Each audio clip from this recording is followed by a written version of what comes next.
Welcome to everybody. I hope you can see me and see our screen. I see people are still connecting today to the event, so we are getting ready to start. Just giving a few seconds more and we will start. Thanks a lot for joining.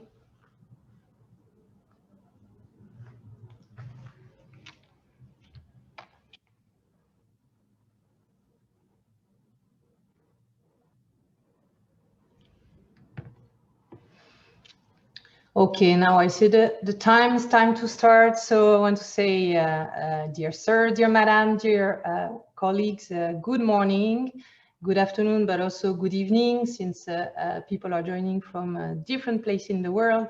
A very warm welcome from my side to the Be Open project final event on making open science the new normal for transport research.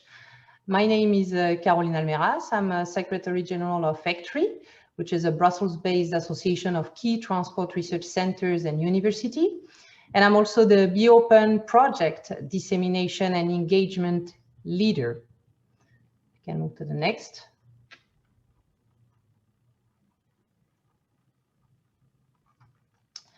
So today, our attendance, as I said earlier, is very broad. We received a lot of interest to join the event. We have more than 200 people who have registered and hopefully would join. We have experts in transport, we have experts in open science, and we also have experts from various sectors. As you see, with the dominance actually of university and research centers being with us, with half of the people who registered today. But also from government and public authorities, as you see well as well, and about the private sectors and industry for about 15% of the people. But impressively, we also have experts from all 5 continents. And today, we are very glad that about more than 40 countries are actually being represented and attending this event or planning to attend this event. So all this brings to us the idea that we are moving forward in the right direction, and that it's the right topic that we want to address, and that we are indeed very glad that open science is catching so much interest in the transport community worldwide. Next slide. So indeed, open science is a very important movement. It aims at making scientific process result more transparent and accessible at all levels and to everyone. But it's also a modern movement that presents a new approach to practicing science in a way that increases openness, integrity, and reproducibility of research. So today's event is really aimed at sharing the result primarily of the Be Open project that have been running over the last 2.5 years, but also to further discuss insight and ideas about open science, and as our title says, our theme says today, on how to make it the new normal in the transport domain, in our domain. So we really hope that this event will bring many insights on how open science can actually benefit your work. Next slide. So today we really have an incredible line of speakers from these different speakers to give their views on open science. We have researchers, as I said earlier, but we also have policymakers, industry representatives, librarians, and many publishers. To know more about their experience and their backgrounds, of course, we invite you to go through the biography, which was provided together with the program. In relation to the event itself, it will last 3 hours, and we hope we will keep you for all the duration, and is made in 3 parts. As you might have seen from the program, the part 1 is really focusing on providing perspectives on open science from Europe, but also from beyond. In the part 2, we will focus on the key results from the Be Open project that will be presented by different partners involved in the consortium. We will do a brief pause to relax for about 10 minutes. And then we will move to the final part of our event, which will be a panel discussions where we have invited, again, different experts from different sectors to give their views on how to make this open science concept the new normal in transport research. So we will be looking for their insights and inputs to that discussion. If we can move to the next slide. Also, we would like, before we start, to provide you with a few housekeeping rules. So as you might have seen already, the microphone and video are disabled for you. However, of course, we want to have interaction. And what is important for you is that you use the Q&A window to ask any questions to the panelists and to the speakers, and in particular for the part 1 and the part 2 session. So we very much look forward to hear from you. Do not forget to precise the speakers you are asking the question to, and then we will be able to direct this question to the different panelists, either during the session or at the end of the session. We will try to pick up as many questions as possible to reply orally or in writing. You can also see that there is a chat that you can use. We will be using it and already started to communicate further information about the event along the way, but also for you, if you want to communicate with the speakers or if you have any technical issues, of course, let us know via this chat. The event is being recorded. We've been informing the audience ahead of time about that. And it will also be made available in the upcoming days, together with all the presentation on the Be Open project websites. Last important things, if you want to comment, if you want to share views, communicate on the event, you may, of course, feel free to do, and we will ask you to use the Be Open project hashtag, so that you see here, or to tag us at Open Science Transport. So this is, of course, something that we hope you will be following and tagging in many contexts the different presentation and speakers, or commenting on what's going on live. Next slide, please. Okay, moving now to the core of our program, and starting with the first part. I have the pleasure to start this first discussion. So we have today with us 3 distinguished speakers. We first have Kostas Glinos. Kostas is a head of unit for open science at the European Commission in the Directorate General for Research and Innovation since 2019. Before, he led the unit for EU international cooperation policy in science, technology and innovation. For 30 years, he has been developing EU policy and managing research and development programs in the area of STE, science and technology, which brings him with a vast experience in policy areas such as open science and innovation, which is the topic of the day, but not only. Experience as well in public-private partnership, industry, academia interaction, or science diplomacy. Having said that, we are very glad to have Kostas with us today. And Kostas today will touch directly the topic that we've been selected about open science, the new normal for practicing science, with a question mark. So having said that, Kostas, the floor is yours.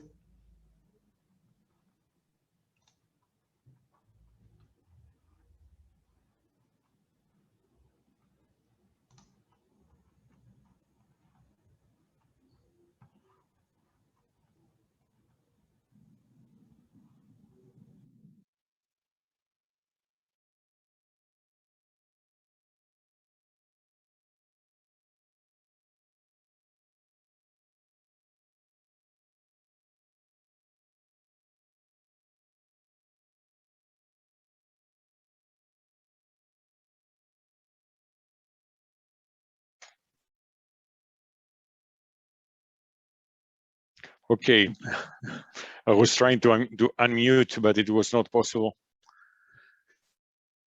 Thank you very much, Caroline. Can you hear me okay? We hear you perfectly. Okay, I see a black box on top of my presentation. I don't know if it's it will stay like this. It shall be solved. Yeah. Yeah, okay. Okay, many thanks for inviting me to speak here. We had a short discussion just before among the speakers just before the start, saying what is open science and the different meanings of openness. So I'll give you our version. Next slide, please. So open science, it's not the same open as in open access or in some other opens. Open science is basically sharing science, is a new way to do science whereby information flows are optimized and unobstructed as much as possible, so that the whole science system works in a way that's more effective and more efficient. So basically, it means a way of working in which researchers share knowledge and tools and software as early as possible in the process. And this not only between themselves, the researchers, but also that enables better information flows between disciplines, but also between the scientists and the researchers on the one hand, and citizens and society on the other. We do not promote open science and make policies for it just for the sake of openness. We do it because we really believe that open science is better science in terms of quality, in terms of efficiency, in terms of productivity of the research, creativity of research, but also very importantly because openness and transparency promotes trust of society in science. Next one, please. So what are we working on, and we have been working on for the last few years? We are working to improve the practice of research and innovation. This means open access to publications, which is the most long-standing area of activity in open science. We are working increasingly with research data management and with making all data findable, accessible, interoperable, reusable. We are working with to enable the open and early sharing of all outputs, not just publications and not just data sets, but also workflows, models, the software, and everything else.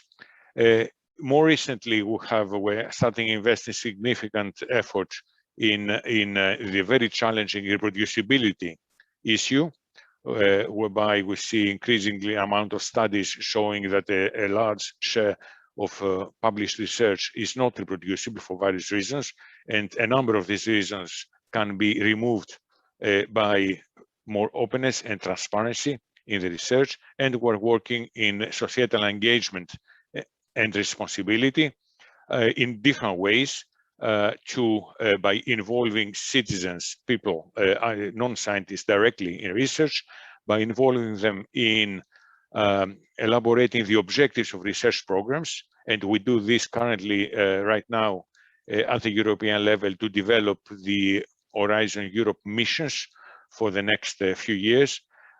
We promote their involvement in objective setting of research projects, again, not with the all or nothing approach, not that citizens should be involved in every single project, but that engaging with society should be a reflex of all researchers where they are designing their work, to see to what extent can they engage in one of these different ways the society, civil society organizations, or everyday citizens in their work.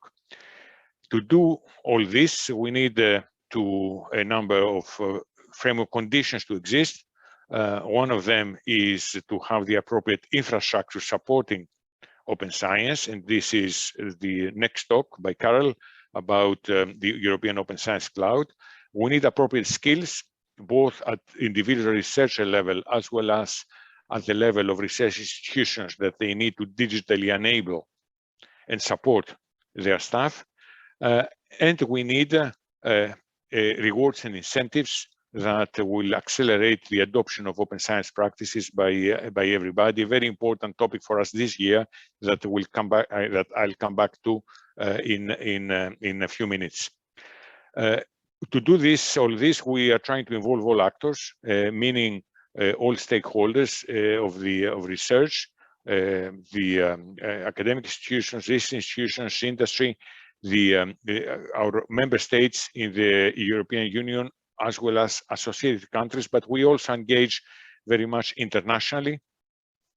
We have, for example, participated and followed very closely and contributed to the UNESCO declaration that was agreed a few weeks ago as a proposal, as a draft proposal, and will hopefully be voted after the summer.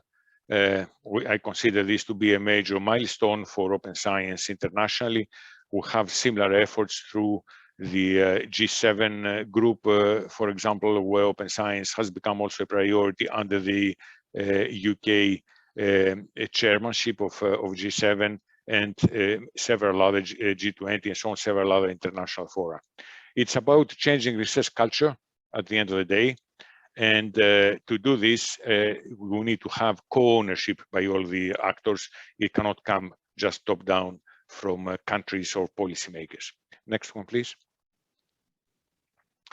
In the end of September, the Commission published a communication on its research policy, and part of this communication was dedicated to deepening the European research area, as we call it, and several of the actions relate to open science. The four of them, you see them listed there. One is to launch EOSC. Again, you will hear about it later on.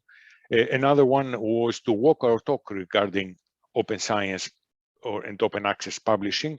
And to do this, we have launched a publication platform, a publication venue for peer-reviewed open access publishing, to which our beneficiaries from Horizon 2020, from our current program, as well as our future programs, Horizon Europe, will be able to publish free of charge. It's not going to be mandatory to publish there, but we offer them an additional venue for the research. It covers all disciplines, and this has been now launched at the end of March. A third action is to incentivize open science through a reform of the research assessment system.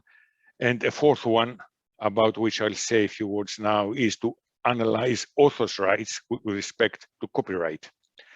There are another number of actions regarding citizen engagement, including citizen science campaigns and crowdsourcing platforms, hackathons, and the like, in order to promote engagement with civil society organizations and citizens, in particular in the context of Horizon Europe missions. Next slide. Somebody was saying earlier on, Fernando Lieza, that about the relation of IP and open science in a preliminary discussion that we had, which are to some extent related. So the intellectual IP protection includes copyright, and copyright protects content, and at the same time sets the conditions for the dissemination of this content. Therefore, copyright is conditioning, we consider it as intimately related to open science and conditioning it. We have a copyright directive that was adopted in Europe, in the European Union 2 years ago, and the transposition of the copyright directive was due to national legislation, should be complete by now because the deadline was on the 7th June this year. It's still for us to look at what is the new landscape that exists. We have an action under the ERA communication to analyze the author's rights in this light, because an adequate legislative framework for copyright and appropriate copyright management are, as I explained, important for open science. In our open access rules, we oblige authors of publications whose work has been funded by us to retain sufficient sufficient copyright in order for them to be able to comply with their open access obligations in publishing their papers and data. There is a review also of the database directive with a sui generis right, for those of you who are familiar. Next one, please. That is coming up. And any one of you who is interested we invite you to respond to this public consultation on the Data Act that contains a part on the review of the database directive. The deadline is the 3rd of September.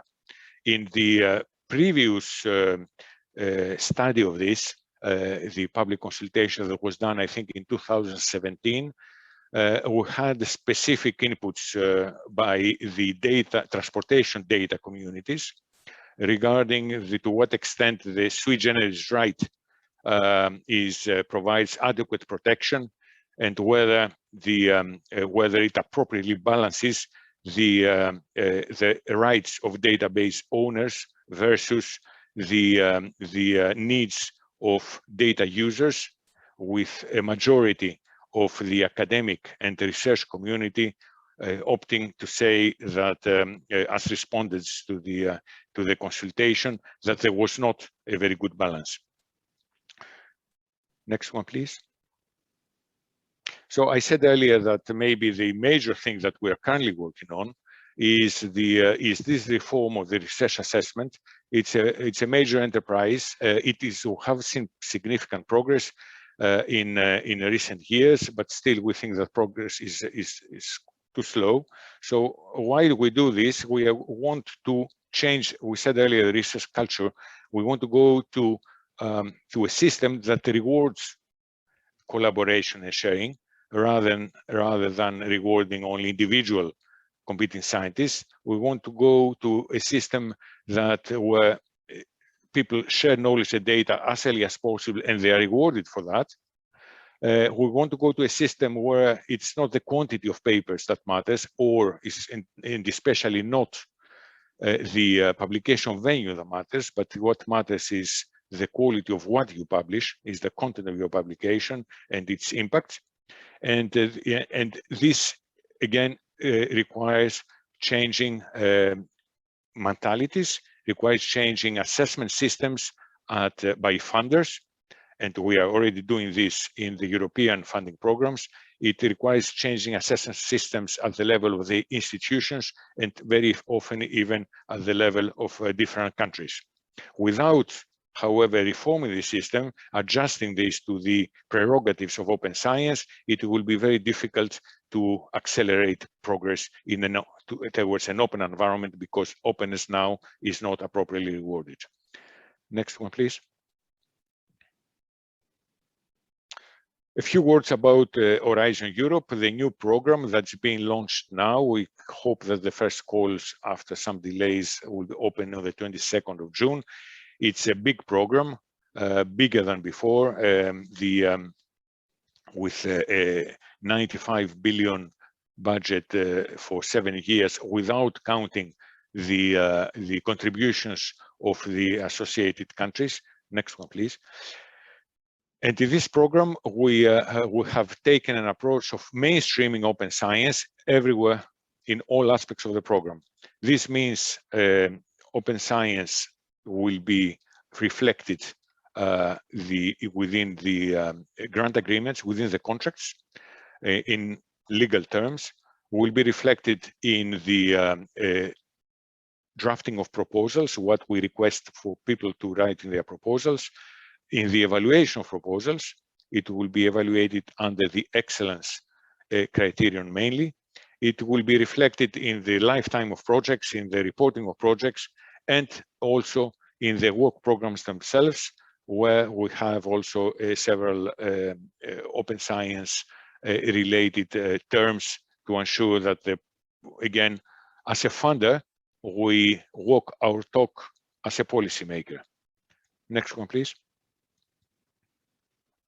Some quickly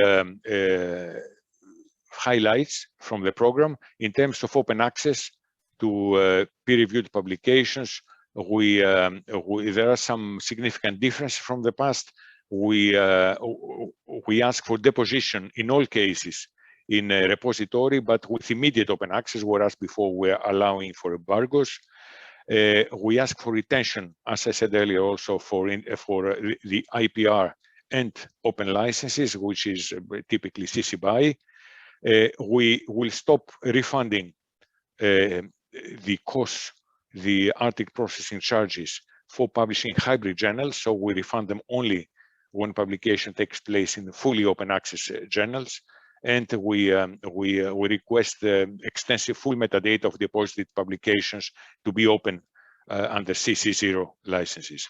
In research data management, we request all projects now to do data management plans during the project, but some elements of data management will also be evaluated at a proposal stage.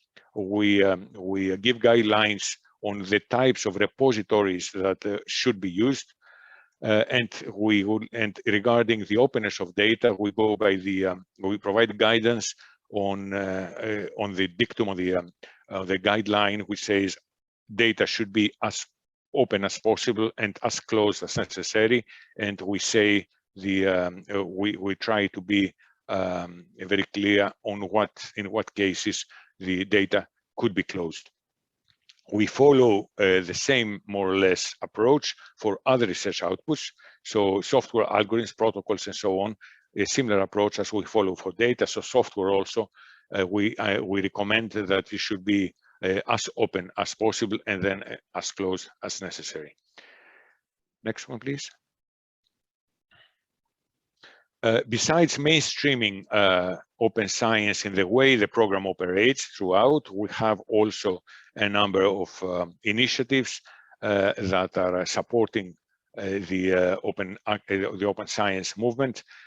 One is to establish this Open Science Commons through the European Open Science Cloud, for which there will be significant funding under the Research Infrastructures Program. We try to lead by example by having this EC publishing, European Commission publishing platform called Open Research Europe. I referred to it briefly earlier. And we are thinking, and this is not something already done but or decided, but we are thinking of also alongside Open Research Europe creating also a EU repository for data and other outputs that, if this plan goes ahead, could be launched in its construction could be launched next year in 2022. Next one, please. 1 minute, Kostas. Yep. And this is my last slide, which is about the EOSC implementation, but through a co-program partnership in Horizon Europe with the engagement of the EOSC stakeholders in the EOSC Association. Karel will follow, I think, naturally on this, but engaging not only the research stakeholders, but also engaging our policymakers in the European member states, in the associated countries to the program, but also internationally. Thank you very much for your attention. I think this was the last slide. Go to the next one. Yes, thank you. Thank you so much, Kostas. That was giving really an excellent introduction for our event today, and to have the policy perspective and all what you've been doing to put such a framework around open science and move that framework forward in developing different aspects and tools, and in particular the EOSC. But indeed, we will immediately turn to the second speakers and we'll take eventually some questions afterwards. Of course, you are still very welcome in the audience to bring your questions in the Q&A. We'll take them at the end after the presentation of all speakers. But now I would like to introduce Karel Luyven, who is Rector Magnificus Emeritus of Delft University of Technology since 2018, and first elected president of the EOSC Association in 2020. He has been before a Rector Magnificus of the same university for 8 years and served as Dean of the Faculty of Applied Science for almost 12 years. Karel has also been leading major European associations such as CESAR or the European Federation of Biotechnology. He has a broad experience in open science, having been involved in major initiatives and task force at both national and European level, in particular in the development and setup of the EOSC. So we are very glad to have him today to further present the EOSC as a web of fair data. So please, Karel, the floor is yours. Thank you, Carolina, for your kind introduction, and thank you very much for the invitation to present today here to your Be Open project final event.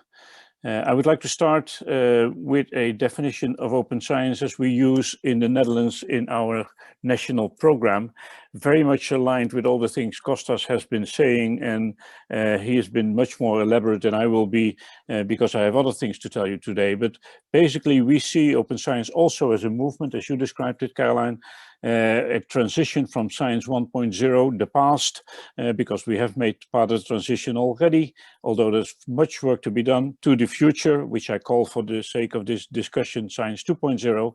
And in between there are three major developments: towards open access has been mentioned, towards fair data. I will explain more on that, and the EOSC has an important role to play, especially in this line, although EOSC is broader for the whole of open science. This is more elaborate, more expensive and longer taking than a lot of people expect, but I'll hope to be able to explain that. And towards more involvement, and also mentioned by Kostas, the citizen in the science process, as well as asking the questions, as in sometimes doing the science, as in discussing the results.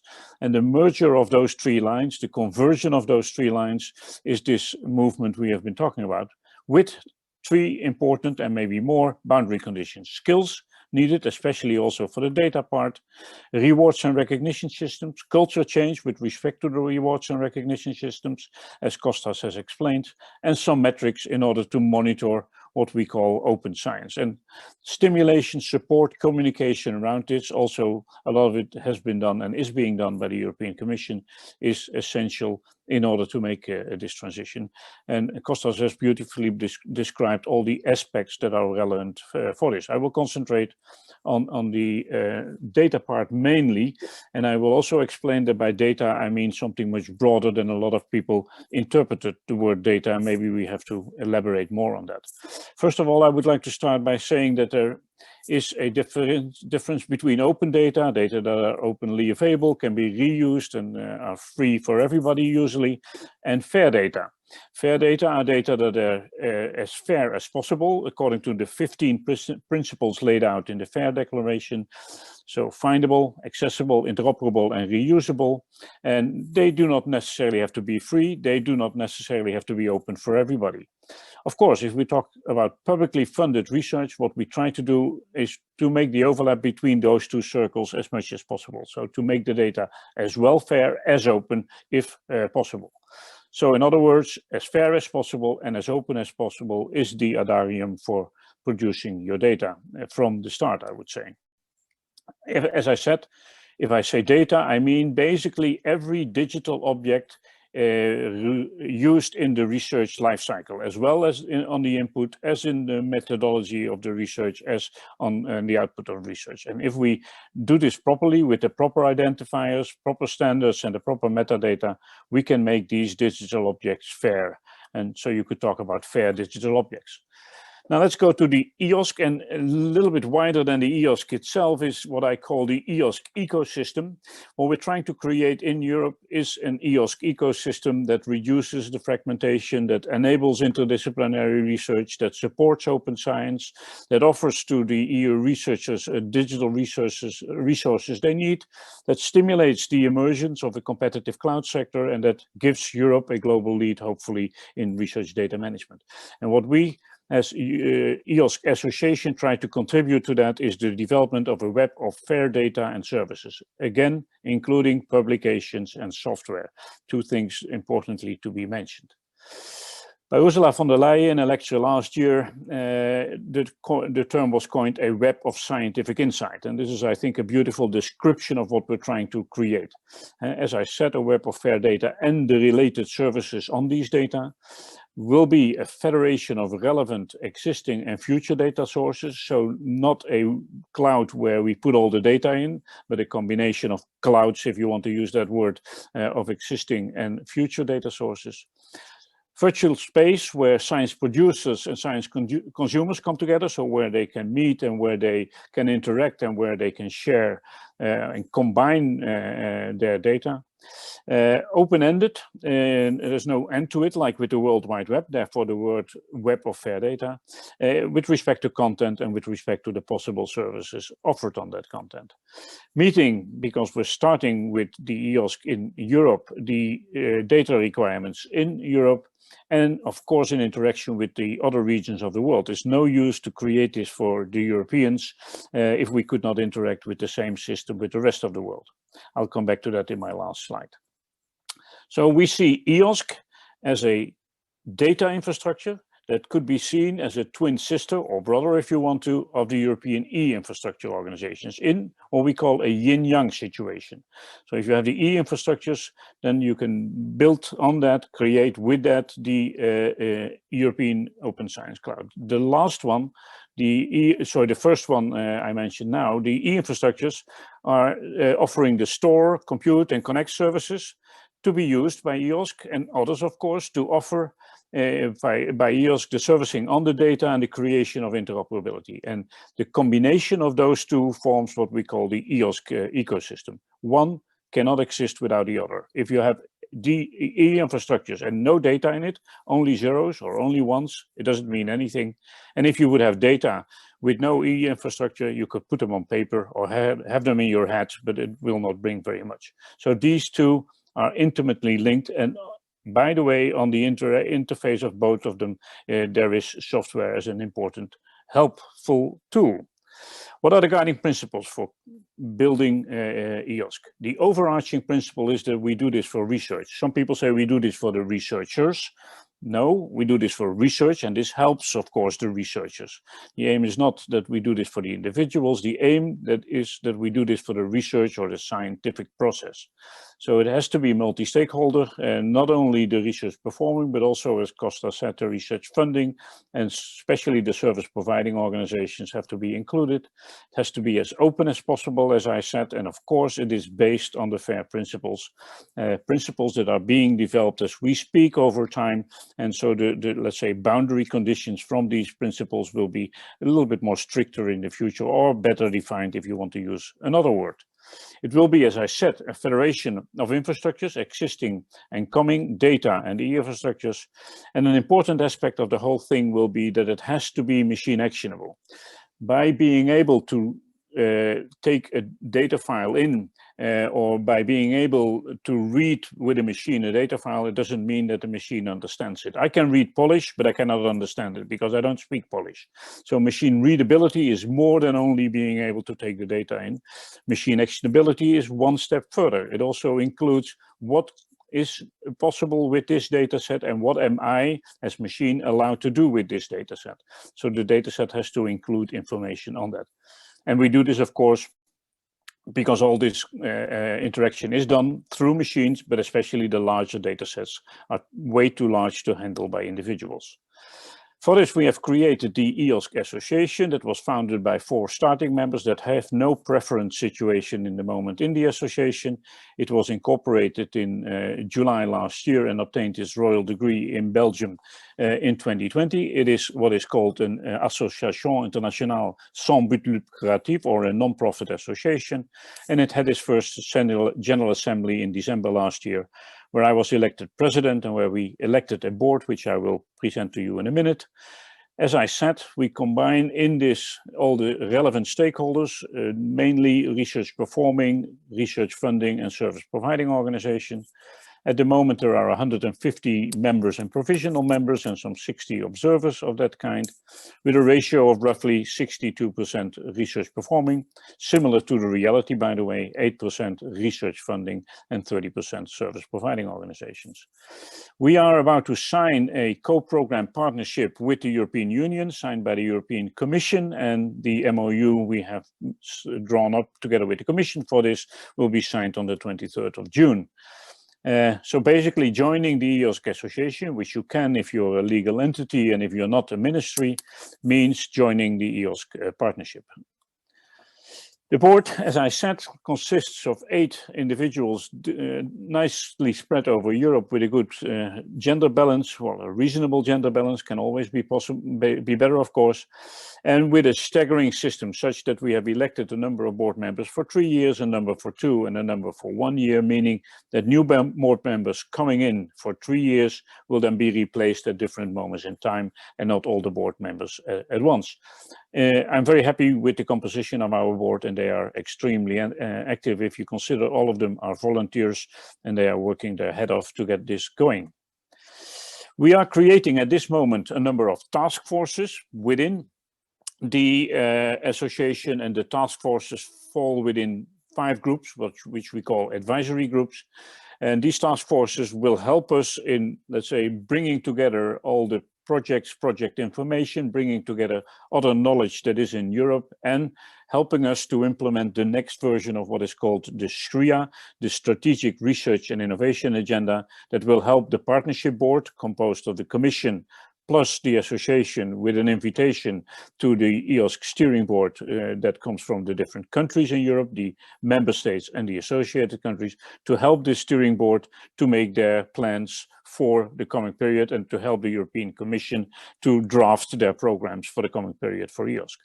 The 5 advisory domains are implementation of EOSC, technical challenge of EOSC, metadata and data quality, research careers and curricula, and sustaining EOSC. Several of them, as you can see, overlapping with the items that were mentioned by Kostas as well, relevant for the development of open science. I can go in all the details of all these 13 task forces, but I think that it goes too far for this presentation. You can find in the near future the charters of these task forces on the website. We are building them now, and the charters will be presented in the EOSC symposium that will take place the 15th of June until the 18th of June. Our board members, the different board members liaise with the different task groups. So for the implementation of EOSC, Suzanne Dumouchel from France does this. For the technical challenges, Ignacio Blanquer, metadata and data quality, Sarah Jones, research careers and curricula, Wilhelm Wildmark, and for sustaining EOSC, it will be Bob Jones doing the linkage to the board. Who will be the task force members? Well, that is to be defined. We will ask the drafters, drafting groups, which are composed of some 10 to 20 individuals, sometimes even more, to come up with suggestions on how to do this selection, but we will invite all the members, observers, and the projects to come forward with suggestions for members for these task forces. Each charter will have a statement on membership, noting the required skills and the suggested group size. And if necessary, we have to make a selection. I'll show you the criteria in a minute. And the second call for members will be out. The second call is, first we had a call for drafters. The second call will be the call for members. And we hope to have this defined right before the summer break. Potentials. 1 minute, Carol. Yes, I'm close to the end. Potential selection criteria are given here. I will not go through them in detail. You can find them in my slides later on. And the task forces will be shared by people suggested from the task forces themselves, but ultimately it's the board that appoints all the members and the chairs, whom we prefer to have male and female in every task force. My last slide, Caroline, is EOSC on a global stage. As I said, the whole development is of course not relevant if we would limit it to Europe. And of course we cannot build it for the whole world. And that means we have already opened up for service providers from third countries to be participating in EOSC. Of course, they have to adhere to the rules of participation and the relevant legislation for that. But we also work with other regional initiatives in the United States, in Canada, in Australia, in China, and other places of the world, in order to build a network of, let's say, similar developments going on in different regions in the world, in order to hopefully bring as much as possible convergence in the system. Worldwide organizations like CODATA, GoFair, RDA, and the World Data System are, of course, in this respect helpful, and we have so far set up an informal group of discussing these developments over time. With that, I'd like to suggest you to help us co-create EOSC, and thank you for your attention. Floor is back to you, Caroline. Thanks a lot, Carol, for such a good insight on EOSC development. So much has been doing over the last years. and now he's coming to an association. So there are so much good development and perspective in there. I would have quite a number of questions, but and I see that there are questions, but we might take them right after we will hear our last speaker actually. So to finish, and it's good because you actually help for the transition somehow and the collaboration with the rest of the world. We wanted to invite today, and that was important from us also to hear people from abroad, not from Europe only, because of course Open Science and EOSC has been led in Europe, but also you talk and you mentioned this cooperation with other country potentially and development. So that's also the reason why we are invited today a speaker from Japan, and I would like to introduce now Takahiko Ushimura, who is Senior Vice President with ITS Japan since 2011. Takahiko has more than 30 years experience of vehicle safety development with Nissan Motors company, but also with automated driving and mobility, which is a key issue now in transportation and mobility, as he leads the activity with ITS Japan now, and he also acts as project researcher for automated vehicles at the Institute of Industrial Science Advanced Mobility Research Center from the University of Tokyo. So we were really interested to hear from Takahiko Ushimura today to present the ITS Japan perspective on open science and also, of course, on data. So this is now the good time to move to Japan and to hear from you, Takahiko. So the floor is yours. Okay, thank you very much, Caroline. Let's see.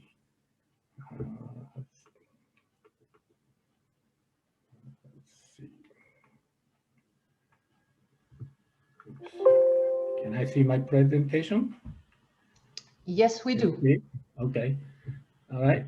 Thank you very much for giving me the opportunity to speak at the Be Open final event. This is Takahiko Uchimura from ITS Japan. And this is the content of my presentation, including who am I and what I do. And this is ITS Japan organization. So I listed the major roles of ITS Japan. What we do, the promoting ITS R&D and the deployment and liaisoning among ITS related public and private organizations and academia, and supporting ITS-based standardization activities. So we are in the middle of the industry and interact with the related government. And next, this is an organization in ITS Japan. I'm not going to talk in detail. I belong to the automated driving project group. I'm leading these activities. And then also, as a global responsibility, we are counterpart of the ELTICO and the ITS America. And we support organized ITS World Congress, for example. And then let's move on to the subject to the automated driving. This figure shows the roadmap created by Cabinet Secretariat in 2019. As you see here, we have two deployment paths. One is a privacy-owned car, and the other one is logistic and mobility services.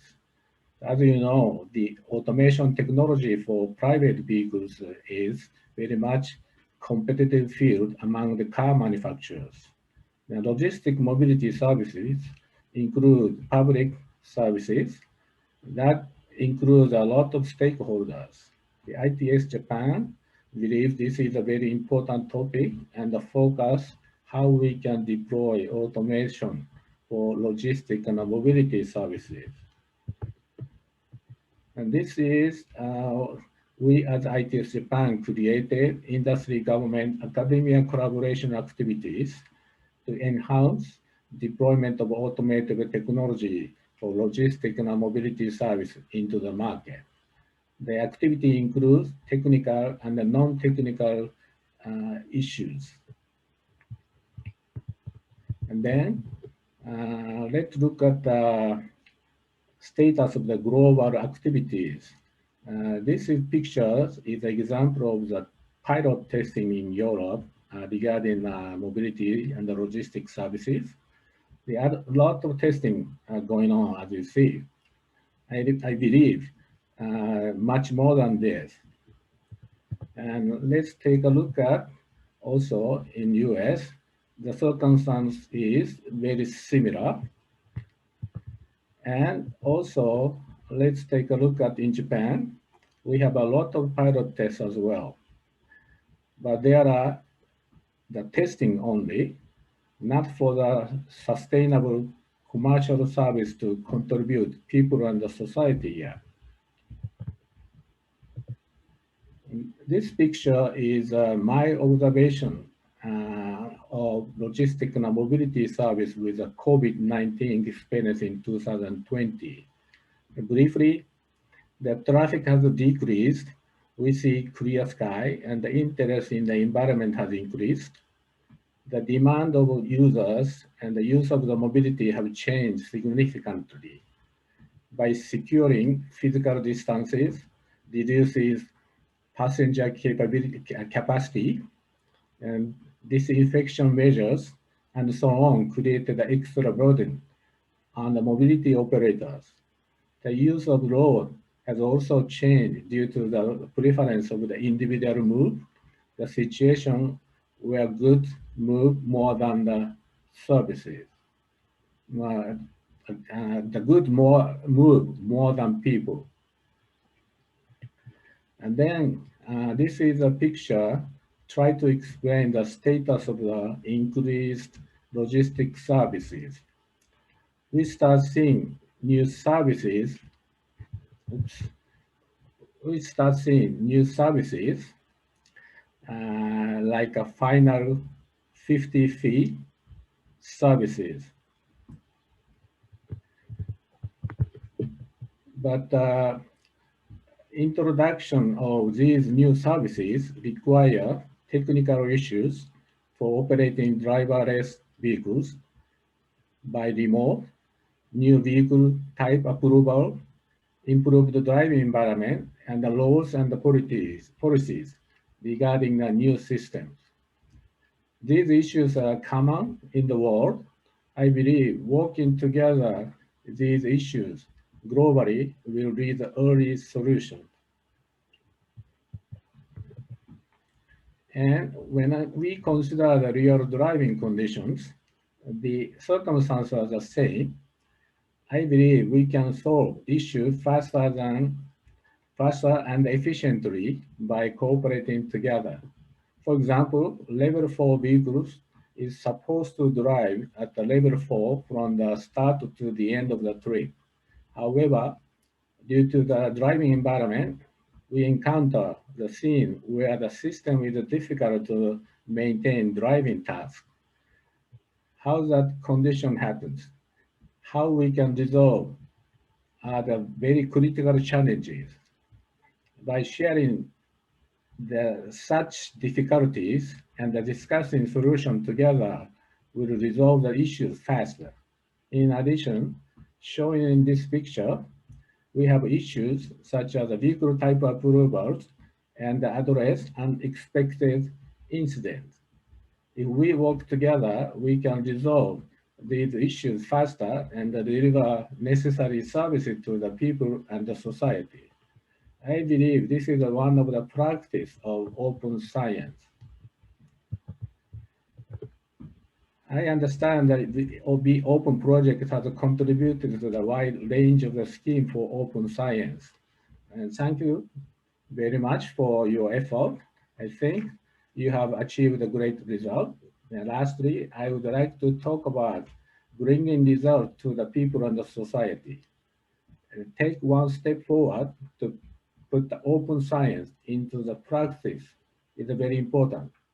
The ITS Japan and the University of Tokyo have started a collaboration with the SHOW project, which is under Horizon 2020. And we try to resolve the issue I presented today together with the SHOW project. And that concludes my presentation. I hope that helps you to understand what we do and what we expect and our perspective on open science. That concludes my presentation. Thank you very much. Thank you very much, Takahiko, for bringing your view on the topic.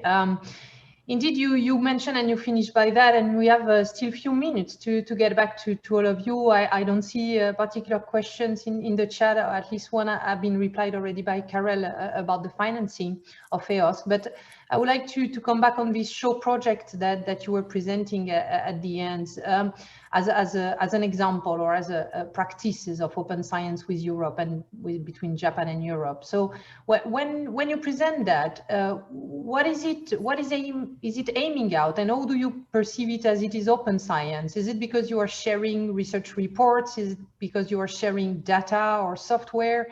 So what is it concretely that field you perceiving it as open science?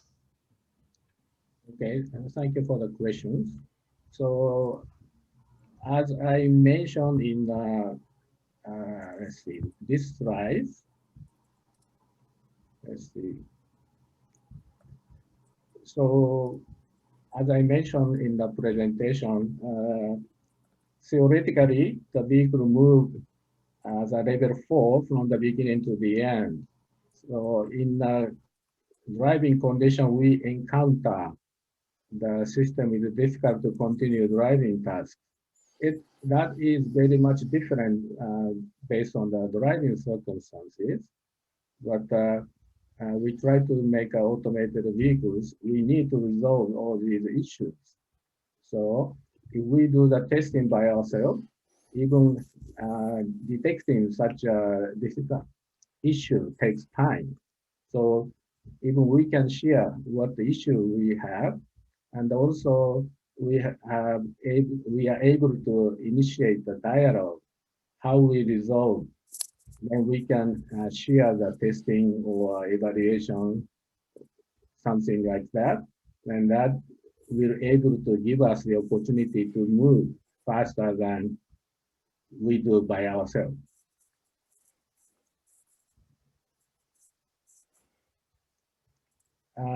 Caroline, please put on the microphone, please. Yes, thank you.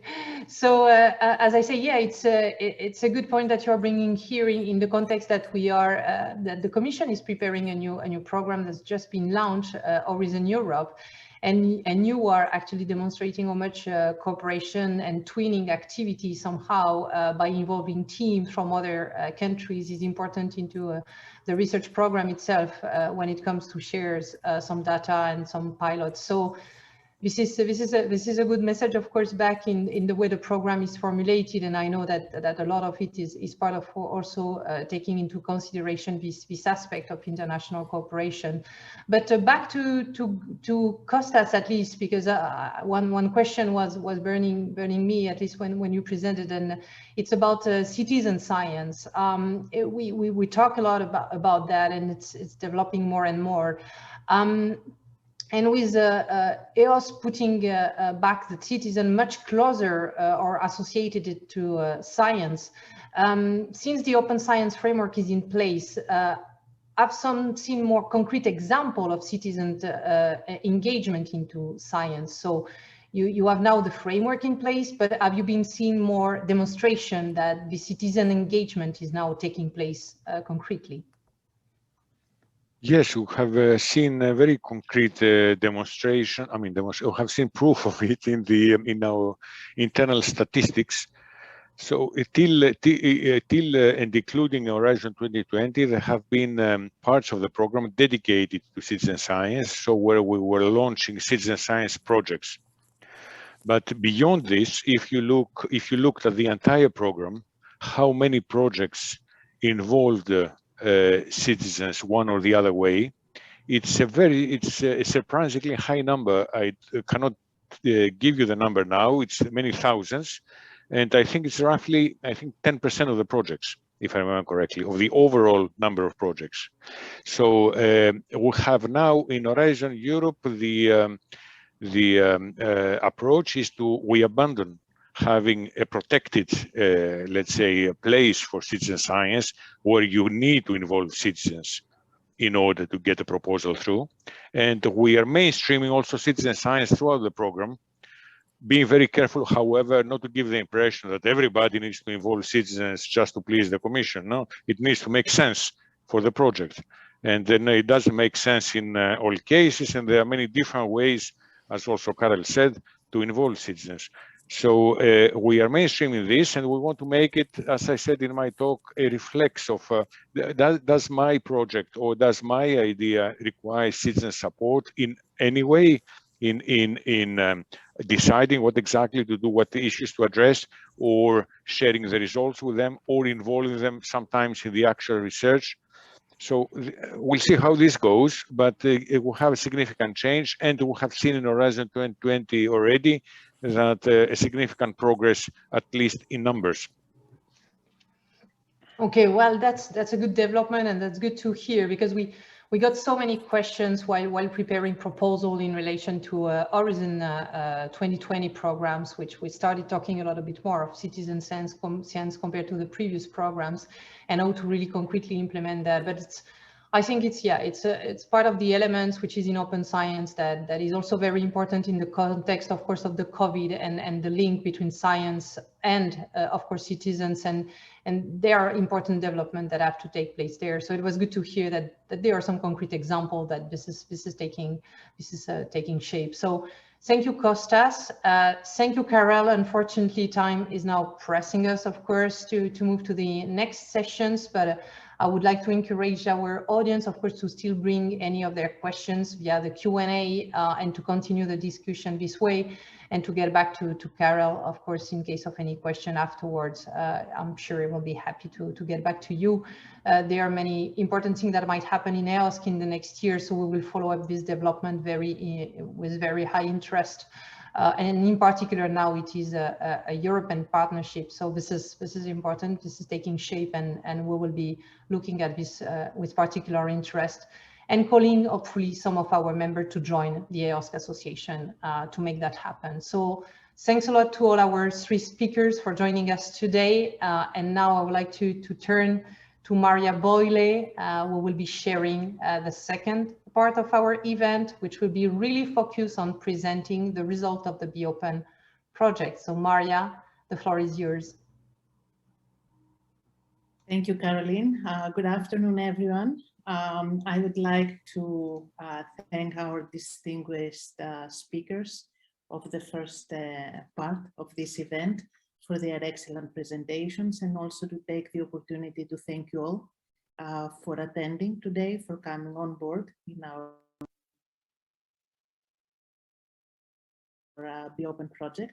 I am a research director with the Hellenic Institute of Transport. I'm heading the team that coordinated the Be Open project.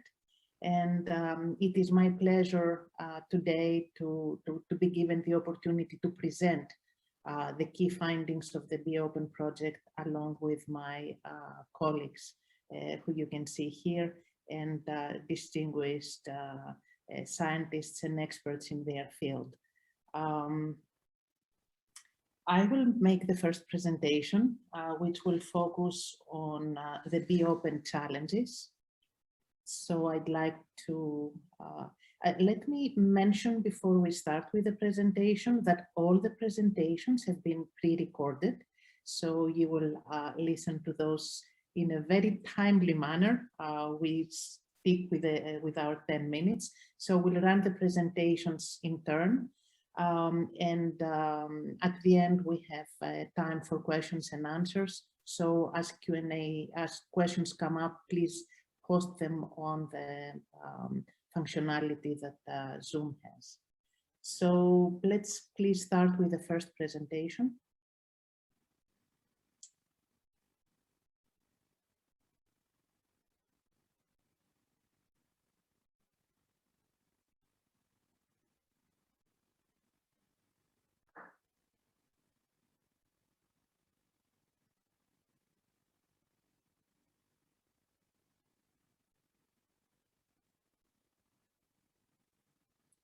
So as we are waiting for the presentation to start, let me say that it will be about the challenges of the Be Open project, both in terms of challenges facing open science in the transport sector, what are those characteristics of the transport sector that make it special and different from others. Each sector is different, it has its own characteristics and specifics. So focusing on transport, we'll discuss what the challenges were, and also we'll speak about some challenges that we faced during the execution of the project. Is it possible to start the video, or you want me to run it from my computer? I don't know if the technical team can... Sorry, I was just hearing double, Ms. Boyle.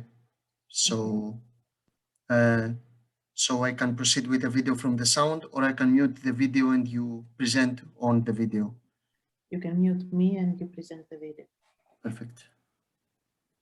Sorry for that.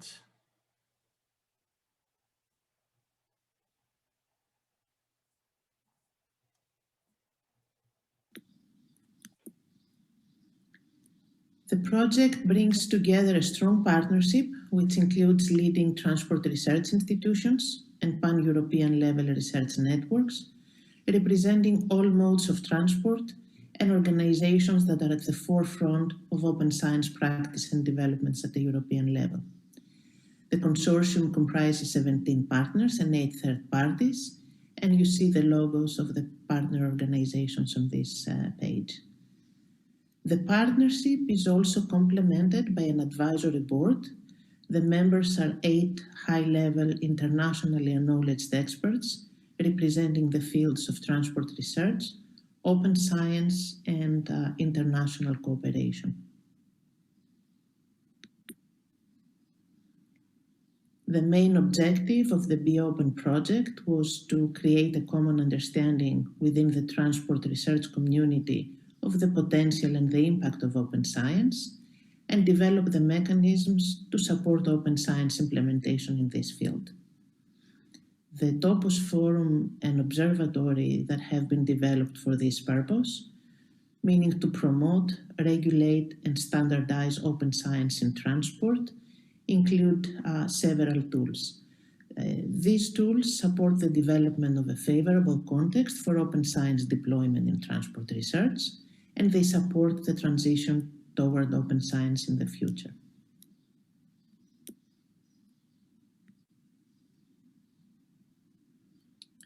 It should be recognized that there are several challenges to be addressed in achieving these objectives.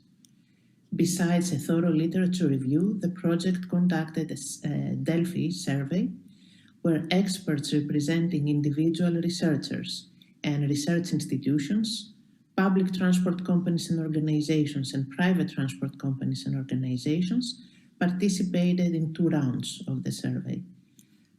Based on the overall results, 6 dimensions of challenges have been identified, and these include socio-cultural, technological, political, organizational, economic, and legal. Emphasis is placed on the lack of resources and organizational issues to enable open science adoption, and lack of skills, capacities, and capabilities to do so.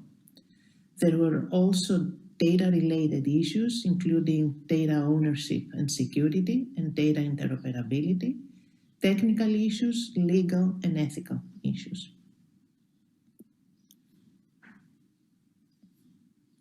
A summary of the key challenges identified through the survey and categorized by type of participant is shown in this table. A key finding was that although open science is considered as a key contributor in the advancement of science, researchers in the transport sector do not receive sufficient training to support it. These may include training in data sharing, data security and privacy, data management, and database design and computer programming. In relation to data management in particular, issues related to the quality of data to be opened up, the complex nature of transport data and information, and data protection were noted. The most important challenges in terms of research institutions to adopt a policy closer to the principles of open science, are various legal and ethical restrictions, as well as contractual relations and restrictions they have from other partners.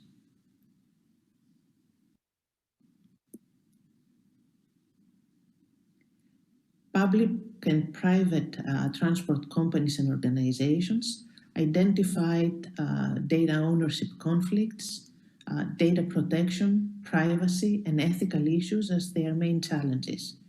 For private organizations, commercial competition was also important, while for public organizations, the lack of skilled personnel was noted as a key challenge.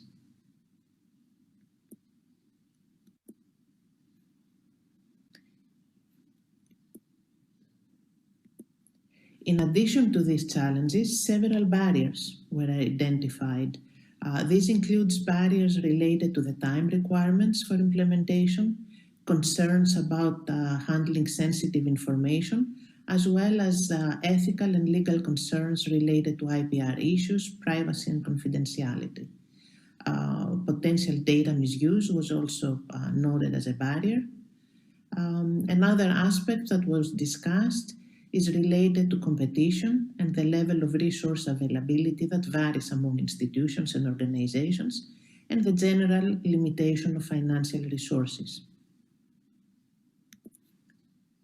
On the other hand, by overcoming these challenges and barriers, several opportunities open up. These include cooperation and joint authorships, availability of more data and easier access to it, sharing of data as well as sharing of models and methods, and the resulting enhancement of knowledge, opportunity for more cross-disciplinary collaborations, new research products and results, and enhancement of cross-boundary collaborations across sectors, across disciplines, across institutions, and across national boundaries. For the companies and organizations, there is more opportunity to improve their products and services, to reduce their costs, to better align their products and services with the customer needs and requirements, and to gain access to more and better data.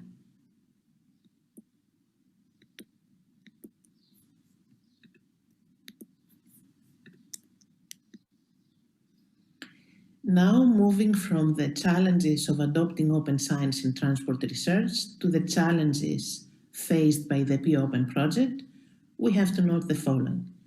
The first major challenge of the project was to develop a framework of common understanding that would alleviate several of the issues that were identified earlier. Next, a challenge was the development of the Topos Forum and Observatory to facilitate dialogue and exchanges among relevant stakeholders.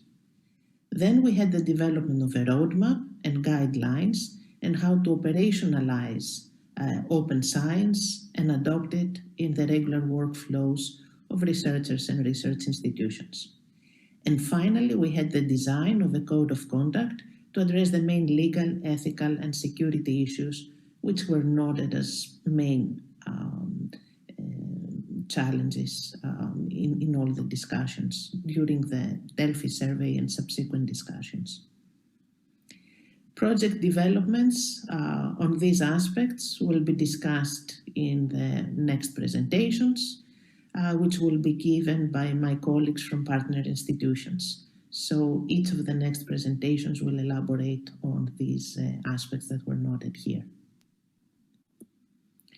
Closing my presentation, I would like to point out to these QR codes that can take you to the POpen project website, to the Topos Forum and Observatory facility. And of course, you are welcome to join our community through these means that you see listed here. And thank you very much.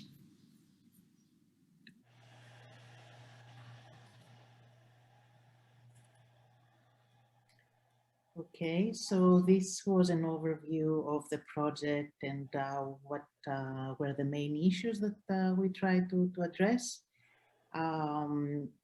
Before we move into the next presentations, that will give you the specifics of the project, a description on the outcomes of the project, the findings and the results.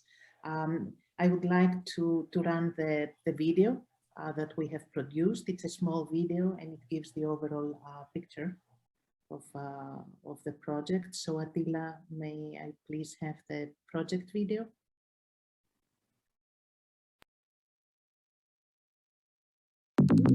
Open science is a new approach to practice science.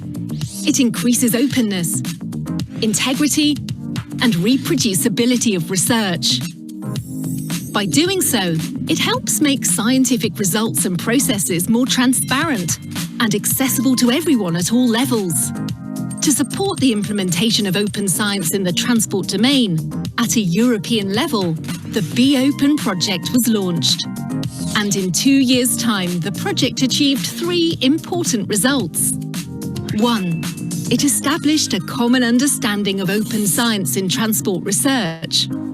2. It engaged the key transport stakeholders and created a necessary framework with legal specifications for code of conduct on open science and key performance indicators for evaluating transport research that uses open science. 3. It built a solid knowledge base on how to implement open science approaches and proposed a roadmap to promote open science in transport research. In addition to these 3 achievements, the project set up the Topos Forum and Observatory.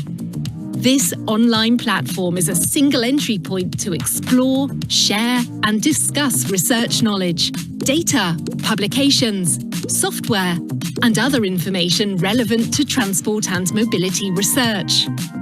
It's completely customized for transport research organizations on the one hand, and individuals on the other hand, offering different services depending on the user. Companies, universities, and research centers can use the Topos Observatory for organizations to access a vast number of research outputs related to transport research, which all follow open science guidelines and best practices by design. The platform is also linked to the European Open Science Cloud and connected to the services of OpenAIRE. The Topos Observatory for Individuals offers an open professional network where experts in transport science and technology, professors, researchers and students can share and access knowledge and their scientific work. This part of the platform is also open to citizens who are interested in learning more about transport research. Lastly, the Topos platform provides a forum to exchange ideas and share best practices for operationalizing open science principles in transport research. Want to be part of this amazing journey of open and collaborative research in transport? Visit topos-observatory.eu.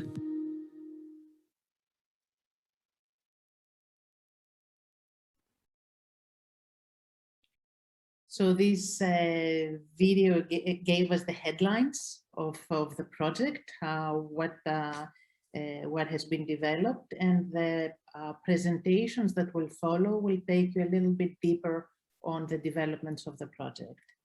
And I would like to invite Dr. Aphroditi Anagnostopoulou for the next presentation. Aphroditi is Head of Economic and Social Impacts of Transport Systems Laboratory at the Hellenic Institute of Transport. She is the Be Open Technical Manager.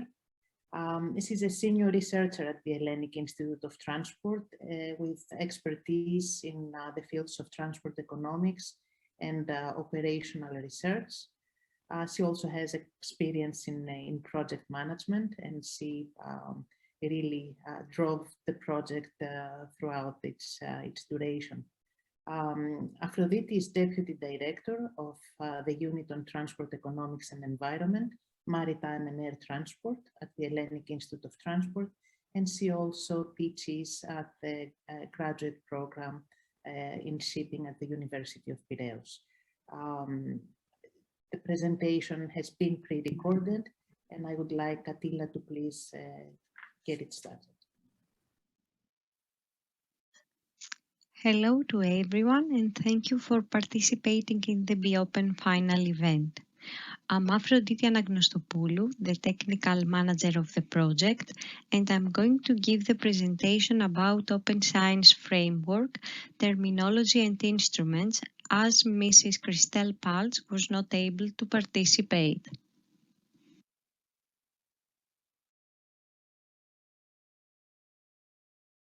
In the context of the Be Open project, a framework of common understanding was developed to enable the realization of open science services in transport research.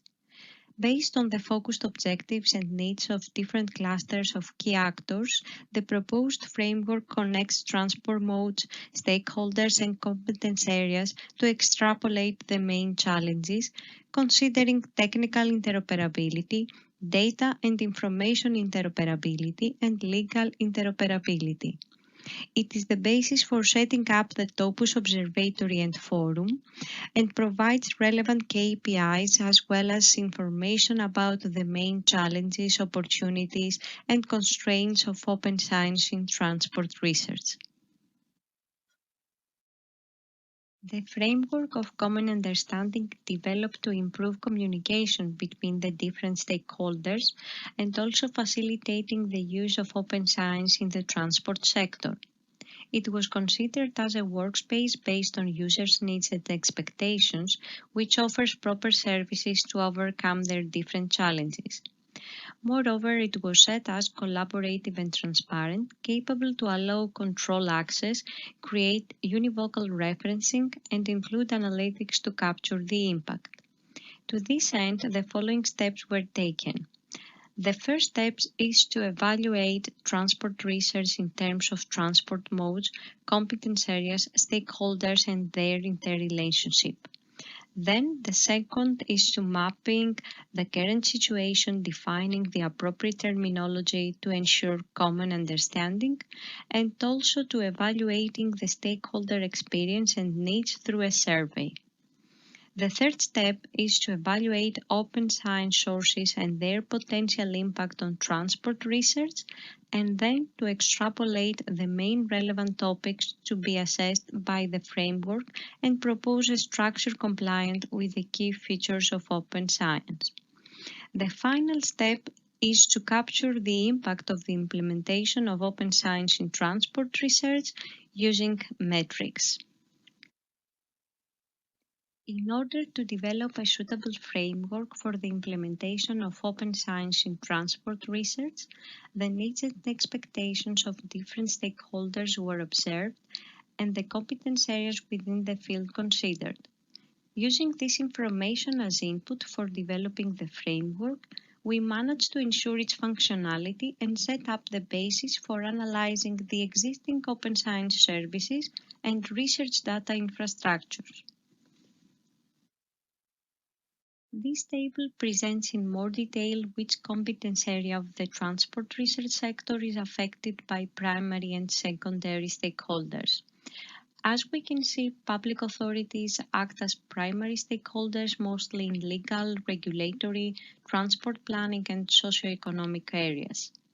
Research centers in technological and environmental areas, and on the other hand, industry acts as primary stakeholder mostly in technological and in socio-economic, with emphasis of course on the economic area. However, it is worth to mention here that the different stakeholders are involved in all competence areas, either as primary or secondary. In order to evaluate the experiences and needs of stakeholders, a survey was conducted. The majority of answers were collected from research and development institutions, and the respective outcomes prove that open science and open data are necessary in transport research. However, limitations were highlighted, such as the lack of common policy and the monetary issues. Overall results indicated that a common understanding among all stakeholders should be provided, technical solutions for automatization should be developed, and the contribution of the stakeholders should be supported by improving data quality and by setting up the funding schema. The main challenges could be synopsized to the fragmented data and large variety of stakeholders, the enhancement of data security and privacy principles, the funding, the data quality, the lack of skilled experts and the legal challenges, and the technological challenge. To this point, the ever-growing volume of the collected data makes big data a valuable resource for the transport sector, mainly due to the implementation of disruptive technologies such as automation and connected vehicles. This type of data, however, requires special handling concerning storage space and computer processing capabilities, building up the technological challenge that should be considered. Based on the identified challenges, needs and experience of stakeholders, the proposed framework of common understanding of open science in the transport research addressed 7 main topics: policy, guidelines, data protection and security, training requirements, support and research services, financial models, and dissemination of open science in transport research. The aim of the structure of the proposed framework is to provide the resources necessary to overcome the main challenges. To validate the potential of open science to achieve that, different sources of open science were analyzed and categorized in terms of the type of transport research data they provide, the key actors and competence areas involved, and at which step of the research process they can be of assistance. Issues like governance models, legal concerns, data security, infrastructure and training requirements and standards are addressed in this manner. Finally, the different sources have been classified in terms of the challenges they can help overcome, proving the potential benefits of open science implementation in transport research. The proposed framework defines relevant topics to overcome the identified challenges and points out opportunities that can unfold the potential of current open science initiatives within the topics. As you can see in this table, GoTrain, European Skills and Qualification Matrix for Open Science, and Foster Plus are some of the initiatives that can deal with the framework topic of training requirements. In addition, EOSC Pilot, V-Advance and GoChange are some of the initiatives to deal with policy. Eurostat, FAIR and TRIMIS can deal with the framework topic of explicit guidelines. EOSC Hub, Open Air Advance and others can deal with the support and research services. European Commission initiative to support open science can deal with the framework topic of financial schemas. EOSC Pilot and Cybersecurity Framework can deal with data protection and security. And finally, RDA, Topos, which developed within the BEOPEN project implementation, and Freya, as well as V-Advance, are some of the initiatives that can deal with the topics of policy and guidelines, as well as dissemination of open science and transport research data, with the aim to capture the challenge of fragmented data and large variety of stakeholders. Thank you all for your attention. Hello to everyone and thank you for participating. Well, thank you, Aphrodite, for preparing this presentation. Just for everyone, we have pre-recorded so that we don't have any technical issues during the session, but all our speakers are live now online. So any questions you have, please post them on the Q&A facility. The next presentation on the European Code of Conduct on Open Science that has been developed by the project will be delivered by Christian von Bühler. It is my pleasure to invite Christian to give this presentation. Christian is a qualified lawyer in Germany and an associate at Osborne Clarke. He focuses on privacy law and he is active in the automotive and energy sectors. Christian advises companies at all issues relating to German and European data protection law. He also has practical experience in the field of labor law. Before joining Osborne Clarke, Christian worked as a research associate at the University of Bonn for almost 4 years and for a US-American company in New York City, providing legal advice in the field of transatlantic trade relationships. Let's listen to Christian's presentation. Hello, everyone. My name is Christian von Bühler, and I'm a lawyer at the German offices of Osborne Clarke. Osborne Clarke is the work package leader for Be Open Work Package 4, and on behalf of all members of the Work Package 4 task force, we are happy for the opportunity to present the European Code of Conduct on open science and transport to you today. By means of introduction, the key objective of this deliverable is providing a code of conduct on open science and transport that will engage transport stakeholders, and especially researchers, with the fundamental principles of research integrity. But that is not all. Furthermore, the Code of Conduct is built on additional findings from the previous tasks in Work Package 4, which include the determination of legal issues, properties and specifications for open science, and new business models to implement open access in transport research. After this short project overview, let's briefly take a look at the content of today's presentation. First, we're going to start with a very small portion of theory to clarify what a code of conduct actually is and means. Then, we'll take a quick look at existing code of conducts in the open science environment and put them into context to the code of conduct developed in the Be Open project. After that, we will look at the content of this new code of conduct, which includes fundamental research principles and legal compliance principles. We will then close by explaining how individuals and organizations can adhere to the code of conduct. And afterwards, of course, I'm happy to answer any remaining questions you may have.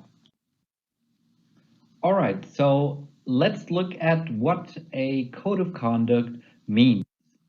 There are very many different definitions for a code of conduct. That is because code of conducts apparently have a very wide scope of application in many different setups. For open science and transport, we gave it a try and came up with this definition, which shall include the various involved stakeholders. A code of conduct is a codification outlining behaviors, norms, rules, responsibilities, or proper practices that can or should be applied in order to reach and respect morally relevant values.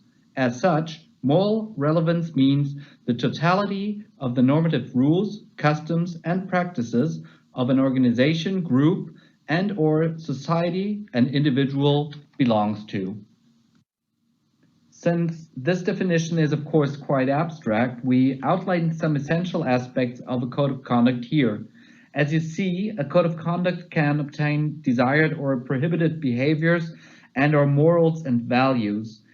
It can also be used as codification, for example, for good professional practices within an organization or even between competitors in a professional setting. As distinguished from statute or legislation, a code of conduct calls for a commitment to its rules and responsibilities, and as such it is a voluntary self-regulation. Of course, a statute or legislation can still be closely connected to a code of conduct because a code of conduct can always substantiate such legislation.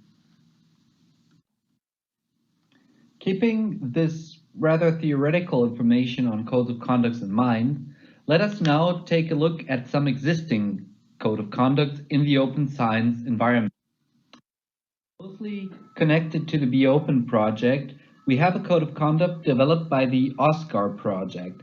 That is also a EU Horizon 2020 project focusing on air transport and stands for Open Science, Aeronautic and Air Transport Research.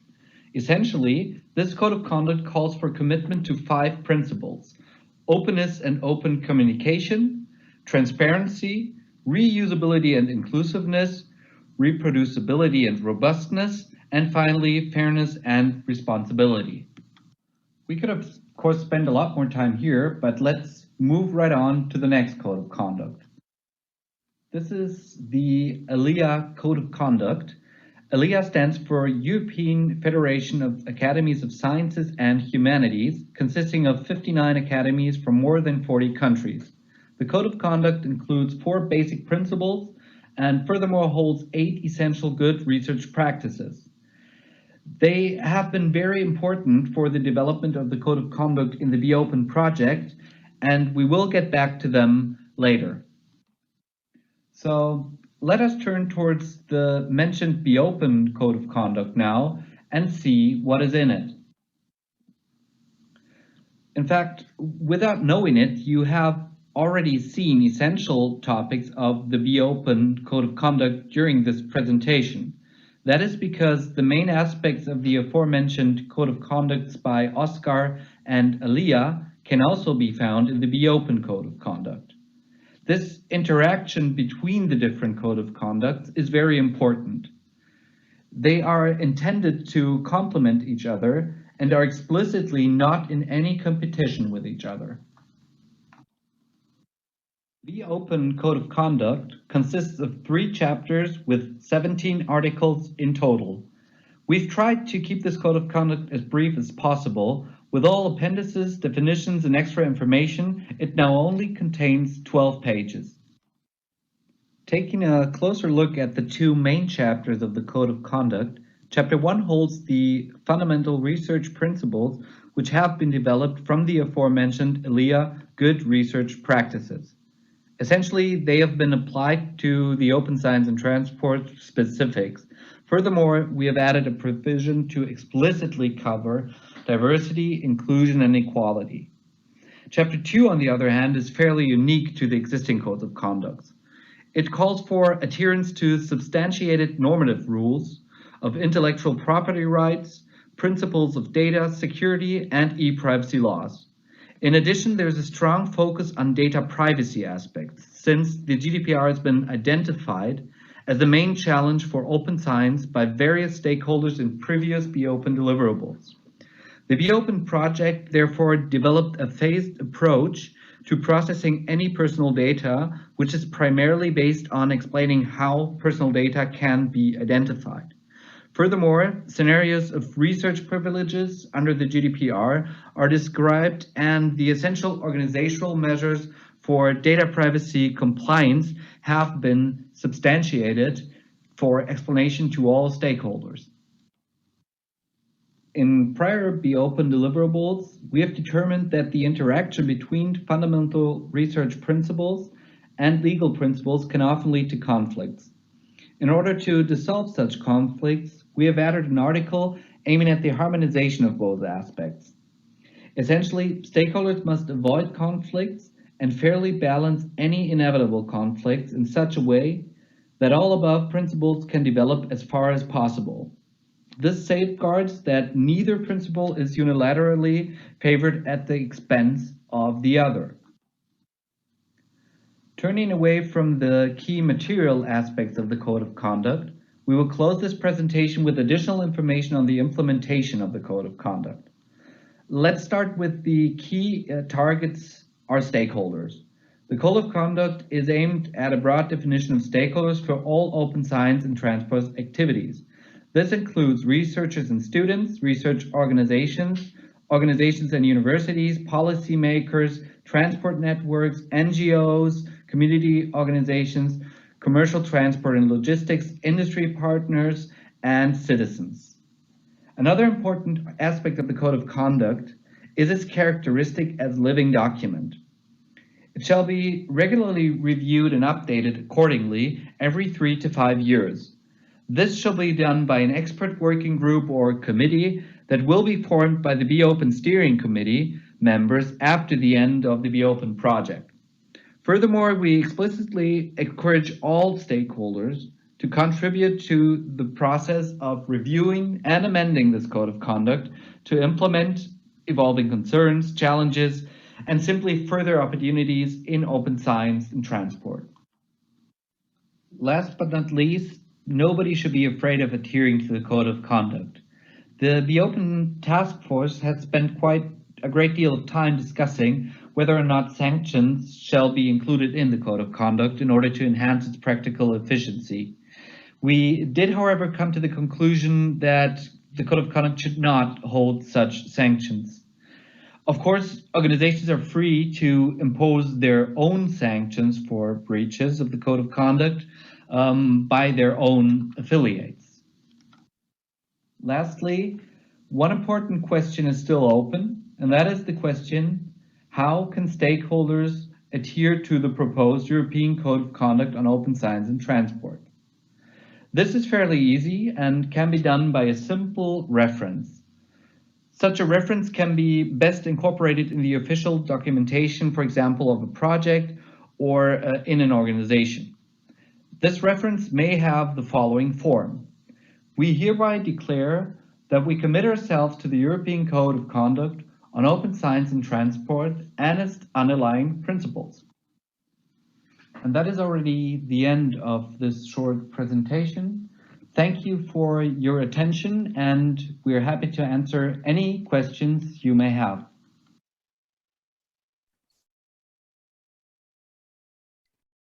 Thank you, Christian, for preparing this presentation. You will find in the chat links that will take you to the different deliverables and the different reports that have been produced as they relate to the presentations that you are listening.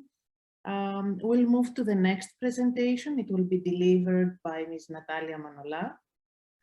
Natalia is the CEO of OpenAIR, a non-profit organization of the pan-European e-infrastructure, supporting scholarly communication and open science in Europe.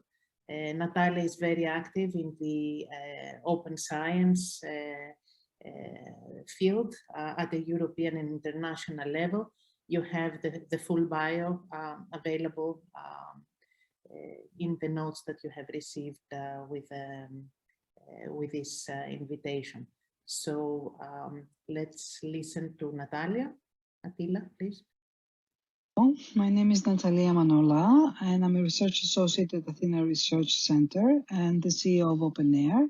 I will be presenting to you the Topos Forum and Observatory, which is one of the key results of the Be Open project.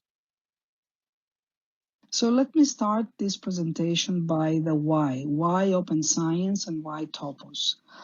Open science is an initiative, is a policy that is in almost every funder's agenda.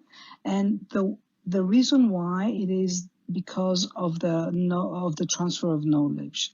Some communities, they are front runners, for example, like life sciences, and they have very good and established practices in open science. While there are many communities, and one of them is transport research, where the open science is still in the making. What are the peculiarities of transport research? First of all, the community is diverse. We see many modalities from air, waterborne, rail, roads, and we see that the actors, they have completely different needs. Also, what is important is that the sharing of the data among the different sectors, which are the academia, the industry, and the public agencies, we see that even though it is crucial, we see that there are a few barriers, and we need to see how to tackle them. But on the other hand, we see also opportunities, and especially with the emergence of the European Open Science Cloud, which has in its core the fair data, the open data, and the services to share this data. So this is where we are. Topos is one of the Be Open results. And it's a platform and tool. You know, it has two things. First is a platform to exchange ideas and share best practices for making open science a reality. And second is the tools in order to help and support the different actors in the ecosystem in order to increase and uptake the open science practices. Presenting you the Topos Gateway, which you can find at that URL. The Topos Gateway is a single gateway to the tools that have been built by the Be Open Consortium. And we see first the two tools are the observatories, two kinds of observatories. I will go in them. Both are based on the OpenAIRE Research Graph. And the other tool or platform is the Forum for Exchange of Information. Let me try to describe. Let's start with the Topos Observatory for Organization, which supports communication towards openness and facilitates the innovative ways to communicate and monitor research. And again, this monitor research and tracking of research and open research is one of the entry points that the transport community, research community should pay attention. Working with OpenAIRE Consortium and the OpenAIRE people, we built the Topos Observatories for Organization, which is a portal where we have gathered publications, research data, software, and other research outcomes all in one place. I will not go into the detail about what the process of gathering this data related to transport, but I have to say that many people have worked in order to make sure which organizations were involved, which projects, where to get the data from, which repositories, and how to connect them all together. And also, this portal offers some links for the depositing and linking. So it kind of asks for researchers or for project coordinators to make sure that they, it's kind of a reporting. The subjects, if you dig into this portal and the data of this portal, you can see anything from green transport to city mobility systems to advanced takeoff and landing ideas and so forth. So it has a wealth of knowledge all connected together. So who is the person that produced a publication? How is this publication related to a project? Where did we gather this publication from? Which data is it linked to? And which organization or funding agency has produced it? So it's like a linked open science cloud for transport research. Going further, this portal is linked to direct depositions in Zenodo. Zenodo is an OpenAIRE repository hosted by CERN. So it's an all-purpose repository where researchers can deposit their data or publications, preprints or postprints. What is special about Zenodo is that it follows the OpenAIRE guidelines for interoperability, and this is something that OpenAIRE is, and the transport research also should seek, that we all somehow, all repositories or data sources that we find our data, they are interlinked. So you can see in the main, we have created a main Zenodo community, the Be Open, but then we see that there are 14 communities in Zenodo attached to this portal, to this observatory. So for example, you can see the University Transport Center for Underground Transportation Infrastructure or Maritime Transportation Research. Also relevant to this observatory for organizations is that the tools that we are in the process of integrating is we use a lot of NLP and machine learning to classify all this research, all this research, transport research Open Science Cloud based on two main classifications. One is the Frascati manual classification, which categorizes research according to skills, and also the glossary of transport statistics. So if you can see there, we start by categorizing, utilizing, identifying, integrating, and discovering. This is a process that I could go and speak for an hour on how we take all of these graph that we have and the publications, and we text mine and we retrieve and extract information in order to classify. And one that is that we want to classify all of this research in order to see how to monitor and how to track. because this will give us essentially a better understanding on how the research in general is going in our community, but also in an additional level, we can see how when we apply the open science indicators, how open are we? Is gold, green, open access, do we have licenses? Do we have open data, fair data? So once we have these, with these open science indicators, we can really track to see what is the progress. And the given here and the request here is to see how we make sure that we take a community like transport research from level 1 that is now, and we steadily progress it towards a more level. In a nutshell, was the Topos Observatory for organizations. Now let me go to the Topos Observatory for individual, which is an open professional network where now researchers of any kind, professors, students, scientists, from academia or from public agencies or from industry, they can share their work. This is also built on the, this is an additional functionality on the OpenAIRE graph. So you go into this portal, so this Be Open Observatory for individuals, an open portal with customized layout, dedicated instance. So this is Be Open project dot whatever we want to give it. And then we say this is linked to repositories, directory, members, analytics, and curation, editing. So this is where, this is a place where researchers can share their research. If you can see here is that we have all of these, all of the list of these of the entries that you can find in Observatory, that we can see that they are more nicely used for by researchers. So a researcher can come and see, can do a search, which is more advanced than the Observatory. They can see the collection, the metric statistics, which is very of much interest to researchers who their view is on assessment and careers.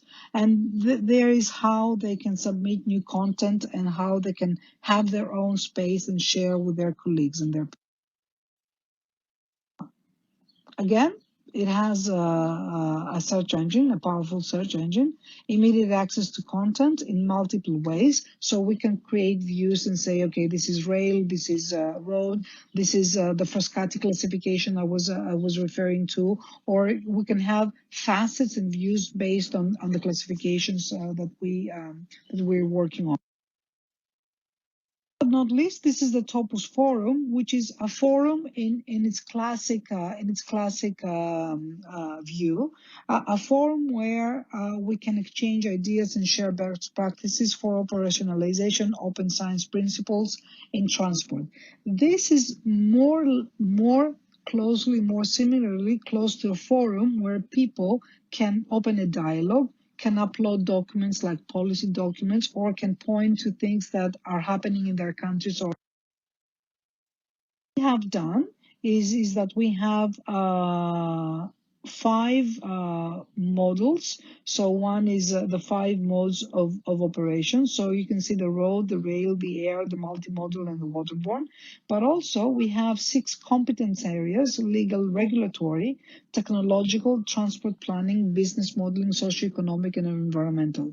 So the idea is that we are all able to share the things and the stuff and the activities around open science policy that are happening in these domains, and we can tag it in a particular way. And this is just a way to show you some example of what's going on. All of these 3 tools are operational, are fully operational, and now it's the job of the Be Open Consortium to make sure how we can propagate them to the community and see how to better use them, and if not, and why not, how to improve them. Thank you for your attention. Let me know if you have any questions.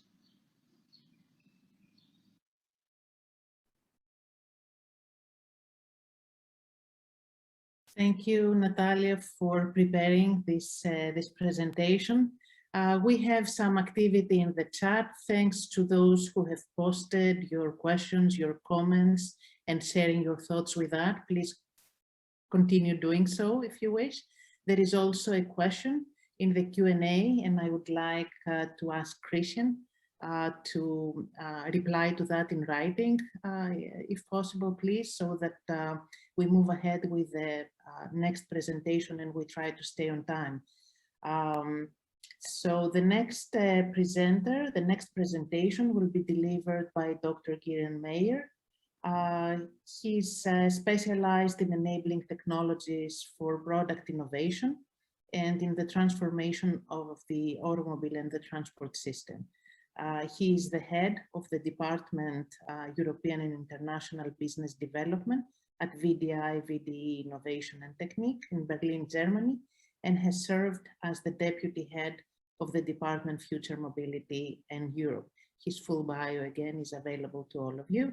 And Attila, please proceed with the next presentation. Konferenz wird nun aufgezeichnet. It's my pleasure to present the roadmap for the promotion of open science and transport that the Be Open project has developed in recent months.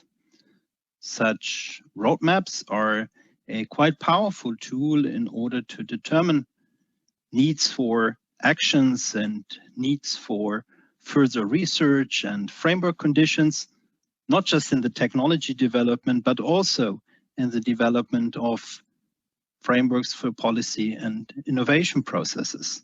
Typically, a roadmap like this is either starting from today's state of the art and state of play and tries to determine ways that can need to be taken and steps that need to be taken in order to achieve a vision. It can also do that in a backcasting form where first a vision is defined and then the conditions of today are considered and analyzed in order to describe where the challenges are, what actions need to be taken, and what milestones can be achieved. The process for this within the Be Open project is directly linked to the European Open Science Cloud, which, as you know, is a partnership under Horizon Europe that has presented a quite extensive strategic research and innovation agenda already, and where, of course, the activities that I'm presenting here are closely aligned. In order to develop a roadmap, it's always very important to know who your stakeholders are and who are the ones that can implement a future vision and who are the ones that are affected by it. And in our case here, where we're talking about open science and transport research, the community in the core, for sure, academics, individual researchers, research organizations, and the transport industry, as well as public authorities. But as we are talking about open science, this is very much about participation. It's very much about transparency and empowerment. And therefore, the citizens, NGOs, policy domains that go beyond those that just set the framework conditions in the first place, and others, also publishers, are part of that stakeholder community. Here in the Be Open project, what we did in the first place is we have tried to understand the state of play.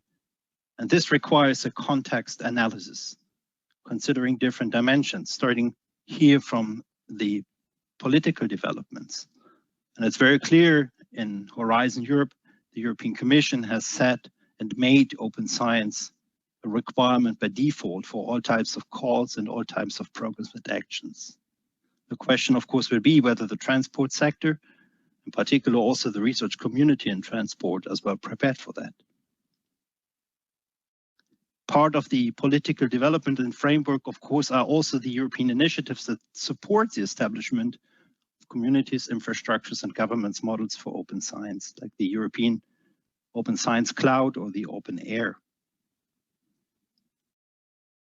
At the same time, we need to consider technological developments. And I think that's very obvious if we are thinking about the future of transportation. Big data from new sources, new sensors are playing an important role in order to make transport smart and accessible and also more efficient and effective. Therefore, joint infrastructures are being built right now to share research data and to solve complex issues such as automated driving and just thinking of the Gaia-X data warehouse here.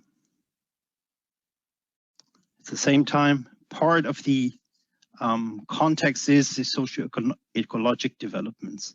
We do see a certain segregation of the European idea with societal groups sometimes wishing to leave the European Union and others being extremely enthusiastic about it. The question here is whether mobility can be part of that, making that European idea contribute to answer the pressing questions of the future, for example, actions to mitigate climate change. Part of the socio-ecologic development surely also is that citizens require transparency and participation in decision making. They wish to have seamless, safe, secure, inclusive and sustainable mobility options.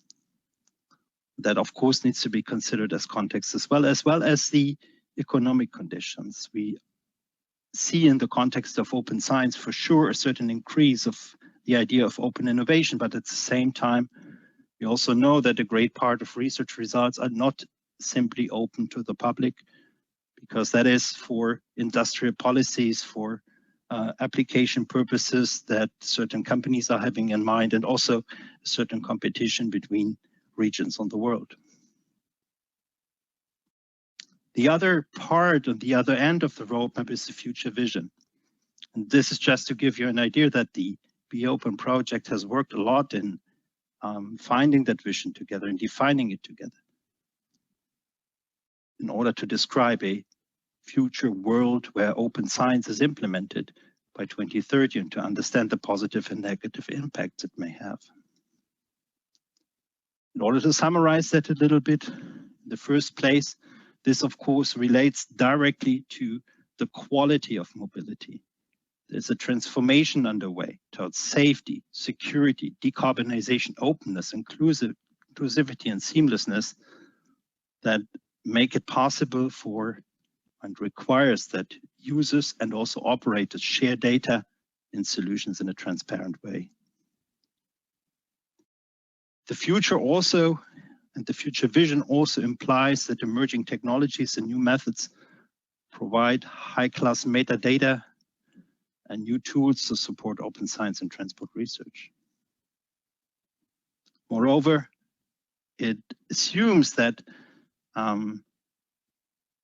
public budgets, research budgets, and also operation budgets can be used and should be used more effectively in order to transfer best practices and data, also protocols between modes, locations, and use cases, like here in the case of between the TGV and the ICE high-speed trains. And finally, the vision also implies transparency and the involvement of citizens in science and in policy decision-making processes to make their voices heard. If there's any area where everybody in a sense is affected and can have a say in terms of what the future should look like and what the requirements are, it probably is transport. In the last weeks of its duration, the Be Open project is working on defining in detail the ways forward for realizing open science and transport research, to make the link between the state of play, the context, and the future vision. And one part of that is for sure the activities around Topos, like the Topos Observatory, that should provide the community and the stakeholders with a common European data space for open science and transport.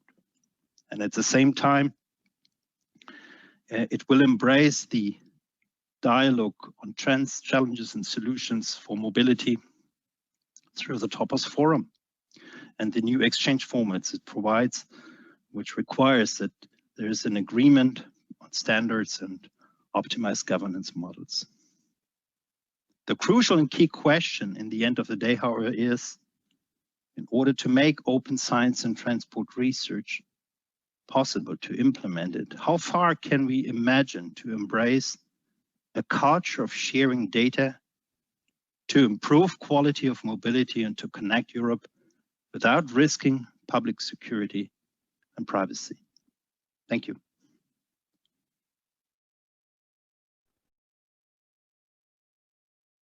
And thanks to Girion for preparing this presentation. With this, we conclude the second part of the project. There has been some very interesting exchange of information over the chat, interesting discussions, several questions that had been posted, and they are answered in writing by our team members. For the sake of time, I would like to pass the floor to Natalia, who will be coordinating the third and last part of the event. Thank you to all our presenters and to all of you for listening. Natalia, the floor is yours. Hello, can you hear me? Hello? Yes. Okay. We do hello. hear you, Natalia. Yes. Hello, Yeah, everyone. hello. Now it's the third part of our workshop, the panel discussion. So can I ask the panelists is to turn on their camera if possible?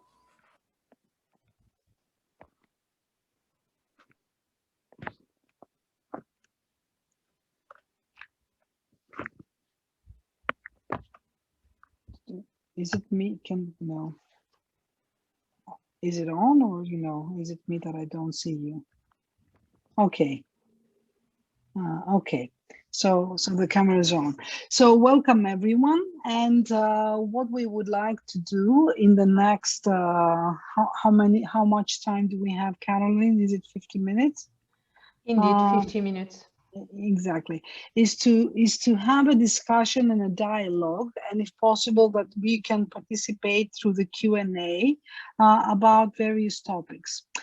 And instead of me introducing our panelists, I have asked them, to give like a 2-minute introduction so they can present who they are and what is their relationship with, of course, with transport research, but also with open science, if any. So if I may start, or should I start, I will start as I see you on my screen. So Monica, would you like to go first? Yes, sure. Can you hear me? Yes. Good afternoon, everyone. My name is Monica Grosso, and I work at the Joint Research Center of the European Commission in the Unit of Sustainable Transport. I'm a transport economist, and I work in the field of transportation since more than 15 years. Lately, though, at the Joint Research Center, I focus my activity on research and innovation in transport and on social and economical impacts of automation and new trends in transportation. My link with transportation, I think it's clear. The one with open science relates to actually the JRC activity and project I'm a part of, which is TRIMIS. TRIMIS stands for Transport Research and Innovation Monitoring and Information System. So we have TRIMIS. It's a website. It's a tool. It's a project that started in 2017. At the JRC, and it's a project that looks at research and innovation in transport. It's a platform that offers the possibility to transport stakeholders and transport stakeholders to look at the European and national projects that deal with transport research and innovation. And just to give you an idea, we have roughly 9,000 projects and programs in our database that you can look at and search for.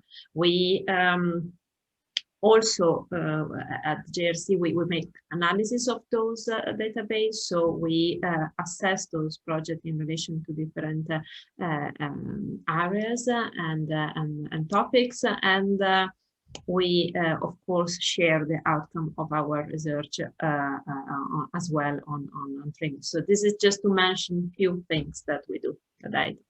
Yes, I think, TRIMIS, many of the people know TRIMIS, and it's a very useful tool. So next, Wouter or Wouter, remind me. Wouter, hi. Wouter. Okay, hi. Yes, good to see you, Natalia, Yes. and good to see you Long all. time. Yeah, long time. So I'm Wouter Chalier. I'm originally from Belgium, and now 9 years living in Santiago de Chile in Latin America, where I'm the chief librarian of the Hernan Santa Cruz Library of the Economic Commission for Latin America and the Caribbean of the United Nations. Like 7 years ago, we participated in a project called LEARN, which was one of the first projects on research data management. One of the first also in collaboration between Europe and Latin America and the Caribbean. And we at ECLAC, we were leading the Latin American and Caribbean chapter on research data management. This was a small project, but had a lot of impact. And we started long before the pandemic and long before we got used to webinars. We started organizing monthly webinars on open data and open science more than 6 years ago now. And we still continue this series. And with the time, we've been building a community of people interested in open data and open science of almost 3,500 people now in the region. And the reason why we are doing this is that we believe that open science, as somebody mentioned at the beginning, is better science. And with better science, we think of more diverse, more inclusive, and more open science. And this is what we've been working on for many years now. And I think now with the pandemic, and after the pandemic, with the economic recovery, we've been seeing that open science really is the key to all this.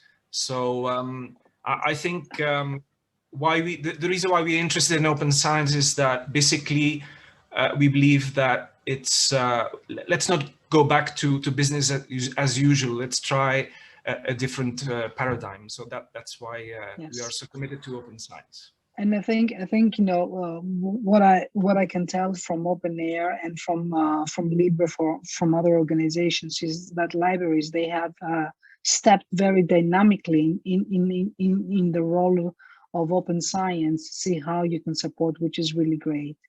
So Tatiana, can you introduce yourself and say a few things? Hello, everybody. So my name is Tatiana Kováčikova, and I am a professor in applied informatics, currently leading the Department of International Research Projects, ERADIATE Plus, and I am the former ERA chair holder on intelligent transport systems at the University of Žilina. My research area includes mainly intelligent transport systems with a focus on ITS standardization through ETSI. I have been working with for many years, and now I represent Slovakia in CEN Technical Committee 278 on intelligent transport systems. So this is my link to transport. And my link to open science. So I am in fact one out of 8 advisory board members of the BeOpen project. And 2 years ago, I was a member of the EC expert group on Transport Research Cloud, which provided the report analysis of the state-of-the-art barriers, needs, and opportunities for setting up a transport research cloud. That is from my side. Thank you. Which, if I may comment, I've read the document. It was really good. And what I would like, my wish was is that someone in Europe will take over this and implement it and make it happen. Okay, so Angelina, you are next on my screen. Can you introduce yourself? Yes, thank you. And thank you for inviting me today. And thank you everyone for attending. I'm Angelina Wagner. I'm the Journal Development Manager at Springer Nature. I'm here to sort of bring the publisher perspective today. I bring over 15 years of publishing experience, and what I bring to open research is really our commitment to researchers, to provide them with the ability to increase visibility, to complete access to their research for especially everyone, and to advance their findings with open access. And my connection, of course, to transport is the content and the journals that we publish here at Springer Nature. Okay, thank you very much. And last but not least, Fernando. Hello, everybody. Thank you, Natalia, for and all the Be Open team for having invited us, Alice, into this panel. Alice, the Alliance for Logistics Innovation through Collaboration in Europe, and we are a non-for-profit Brussels-based organization with 140 plus members, mainly coming from industry in the logistics field. And what we do in Alice is we look into the future of logistics, and particularly how to make it more sustainable and efficient. We develop a roadmap towards zero-emission logistics by 2050, and how to make it affordable through the physical internet concept, transitioning to the current paradigm to a more open paradigm for the logistics and standard processes and protocols, so then we can have open access to assets and resources. And this is coming back to the one of the topics we discussed before on the word open, and how it's used in many different contexts. And indeed, our relation with open science comes because at the end we are looking for how to implement our roadmaps, our visions, and for there we are users. So then we gather knowledge, we gather information from various sources, particularly CODIS, TRIMIS, and other fields, but also we have programs of liaison with the research and innovation projects, national, regional, and European, that are contributing to our roadmaps. And in that sense, we are creating our own knowledge-based and sharing that in a knowledge platform towards our users, because at the end, we think databases like CODIS or OpenAIRE or others are very useful, but are also very complex for particular or niche areas. And there it's where we try to add some value to really understand and share this in the context of our roadmaps towards implementation and creating impact out of those research, and supporting our companies really to get access to that knowledge in a more easy way and more related to their interest.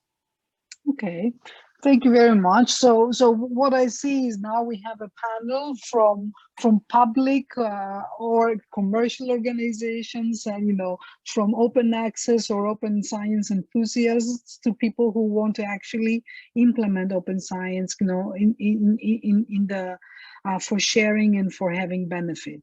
Now, since we have that, can I ask a question to all of you? Is that how do you see, especially when we focus on transport, because I don't want us to talk a lot about open science in general, but how can we focus on the research, transport research, is because one of the ideas is how to make it happen, okay, how to operationalize open science. So where do you see the value of open science in transport research? Today, I heard about sharing protocols, sharing, opening up publications. I heard about sharing things early on, but I did not hear the word a lot of sharing data. So data was somehow, hidden there. So everyone wanted to share things, maybe protocol standards, but not data. At least this was my impression. Maybe, maybe you can start, Fernando, from this. Yes, actually, here it's the different levels on open data. and open science data. It's different levels, and we need to go very concrete on what we are talking about. And particularly addressing your question. For example, one of the main issues we have in logistics is that according to Eurostat, trucks are only utilized 50% of their capacity, and 25% of the times are running empty. But transportation is very fragmented, and we would like to understand with a higher granularity if this is corresponding more to one sector to another, to a particular type of operation or another, in order to implement actions so then we can try to address the problem on that segment within freight transport and logistics that is more promising, or the price is higher, and then could really act into that particular, because at the end, freight transport and logistics and this data is too aggregated for us to work with that. So then we would indeed welcome having access to more granularity of data, to having access to these data sources that are available in particular studies and made available for others to use. And this is a very practical example in which we would really get a benefit out of what you were proposing. And this is only one example. So then access to these data sources or data generated out of the research beyond the publications, it's something that could add value. And we would really like to get and understand how this could be developed and supported. Okay, I mean, may I pass the floor to Tatiana or Monica? Is okay. What I heard, and maybe I'm off, is I heard, you know, sharing data for operationalization, so operating stuff and stuff. I didn't hear anything about sharing data for research or for advancing stuff. Is it something that was hidden in what you said? And maybe Tatiana and Monica can say something on this. Okay, so if I may start,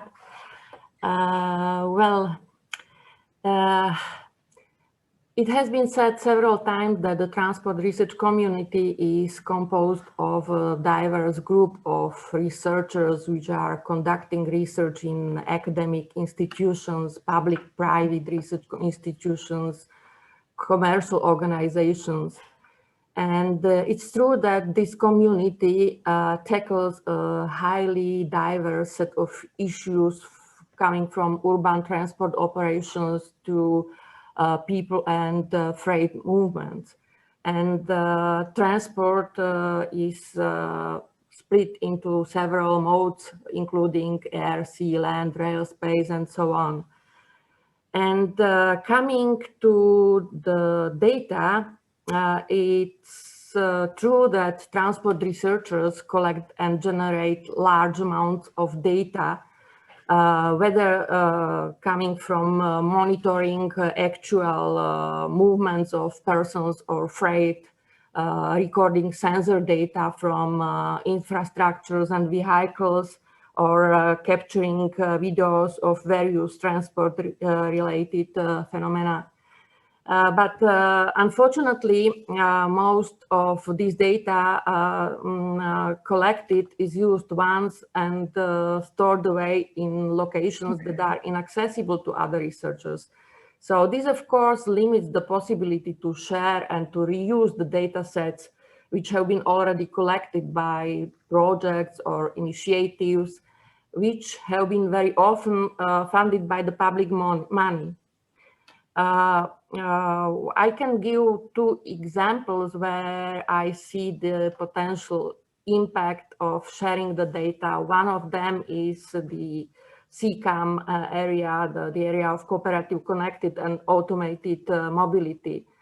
Here, for cost-effective evaluation of CCAM and also for the sake of comparability of automated driving research studies, data sharing is really essential. One of the first examples in this area is FOT, Field Operation Test Net Data Sharing Framework, realized already in late 2016 by the FOT Net Data Consortium. This framework can be reused by different stakeholders, such as data providers, researchers, consortia who are setting up new projects, or even by the funding organizations. Another example that is coming to my mind is are advanced mobility solutions such as journey planners or control systems that can save business money, increase safety, and also reduce congestion. So these are the two examples that come to my mind now. Okay. Monica? Yes, maybe I can just comment on what Tatiana just mentioned. I think our experience with TRIMIS is really going in this direction of supporting researchers, but not only. The fact that we make available information and data and publication to a vast community of transport stakeholders, again, not just transport researchers, but can be private companies, can be policymakers at any level, is something that we have seen is actually adding quite a lot of value to the transport community. The fact that the different transport stakeholders can find a one-stop shop tool or website which is trustworthy because it's coming from an official sources, which is the European Commission, where they can start looking at and finding all the information that they may need in relation to research and innovation in transport, where they see the projects that have been developed so far and where they find information on the content of this project, where they find information on the researchers or organizations that have been working on those projects. It's of incredible value added, because it's possible then for indeed all transport stakeholders to start from there and to see what has been achieved, what has been done, and what then can be done in the future, where the research question should go. And this is also supported not just by the tool itself or by the database that we provide in TRIMIS, but also by the analysis that we do with this database. So I think that, and we actually add this feedback from different transport stakeholders on the value that they could find in this tool. So, but again, I would like to stress that the benefit of open science in transportation shouldn't be seen just within the pure academic of research environment, but should go beyond. And we have seen this as well. We got this feedback from the industry, for instance, or from policymakers. So Fernando, this is so yes, what I will come back to you. So this is closing the loop about how the different sectors, I would say sectors from academia to industry and probably to citizens are being interconnected. Wouter. Yeah, I mean, just to mention that, as you perhaps know, I mean, open access to publications and to data is kind of a standard in Latin America and Caribbean. And at the Economic Commission for Latin America and the Caribbean of the United Nations, we've been doing a lot of efforts to coordinate the efforts in terms of collecting data on transport, for example. And so I would like to mention a few initiatives, databases that are available to you all, that are openly available, such as InfraLatam, which is basically has data on public investment in economic infrastructure in the region. I can share the link through the chat. So that's a huge database, has been for several years now a collective effort of ECLAC and a few other institutions in the region. And then there's also CEPALStat, which basically is a huge database of open data that we coordinate and that is also openly available. And the ECLAC institutional repository that basically has a lot of publications on on transport and logistics in the region. So, I mean, a lot happening here in the region in terms of sharing data and publications on transport. Okay, great, good to know. Before we go to Angelina, we have a question that I think is very relevant to everyone. This comes from Paul Iris. I don't know if Paul can speak. I'm not sure if you're allowed, Paul. Paul Iris is from UCL. So the question that he would like to ask in relation to data sharing is, what is the research culture in transport studies for sharing data? Is it embedded or is it absent? In my presentation, I said that the transport, the open science in transport is a community in the making. So I'm not sure how I would characterize it, embedded or absent at all. So if it's absent, then what would be the culture change about managing data to enable sharing to be widespread? And exactly, and I think, Paul, this is one of the, some of the questions that I had shared with the panelists is that, especially when you have this cross-sectoral, where you have different, different mentalities, different practices, how is it absent or is it not? I mean, maybe we can start from Angelina to give us the publisher view, and then you can think of the question and answer. Sure. I think from a publisher view, I think that, we support the community by, through our policies of sharing, and we try to educate and encourage this exchange, especially with open data. And without these principles, especially when it comes to transformative agreements, open access, publishing necessarily wouldn't work. And really what we need to do is, working with these researchers to share that data, to boost that data, and to make sure that we're working together collaboratively when it comes to open science policy. I mean, research in the transport field is often very interdisciplinary. It has a global approach, a global spread. And I think, when it comes to open access in general and allowing for that dissemination of research results and finding, we're really, opening up the possibilities and the things that are growing within the sector and really encouraging open science, as well as that ability to shift from, the proponent of supporting open data and giving the researchers what needs to be available, and sort of shifting that awareness and that attitude to not only the benefits of data sharing, but also bringing about what is important and helping them with, say, organizing data, sharing that as supplementary information, and really having that bi-directional link between the data and what is being published, and joining up that research record together, especially for authors and readers alike. So I think publishers and libraries were trying to do that. But Tatiana, what would be the answer to Paul's question?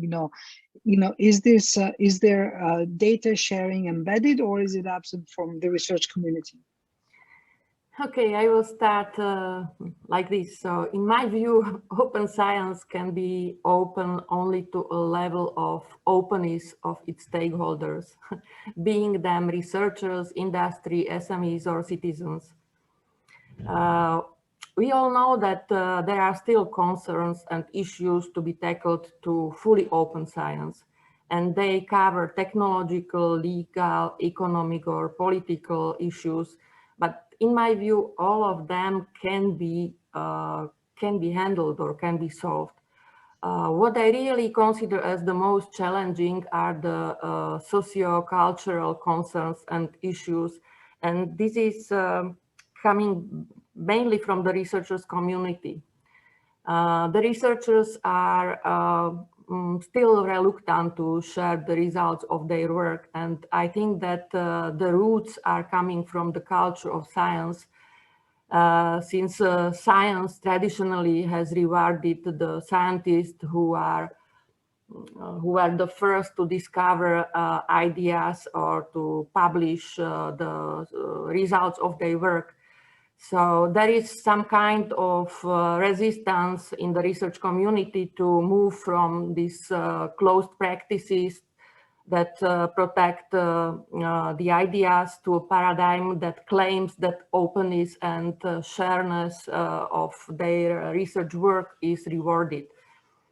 And it was also the issue we highlighted in the report of the experts report to the Commission, that there is still an effort to be made on the part of research institutions at the national level, European level, national and local level, funders, government bodies, libraries in terms of training, education and incentives to make a full benefit of open science.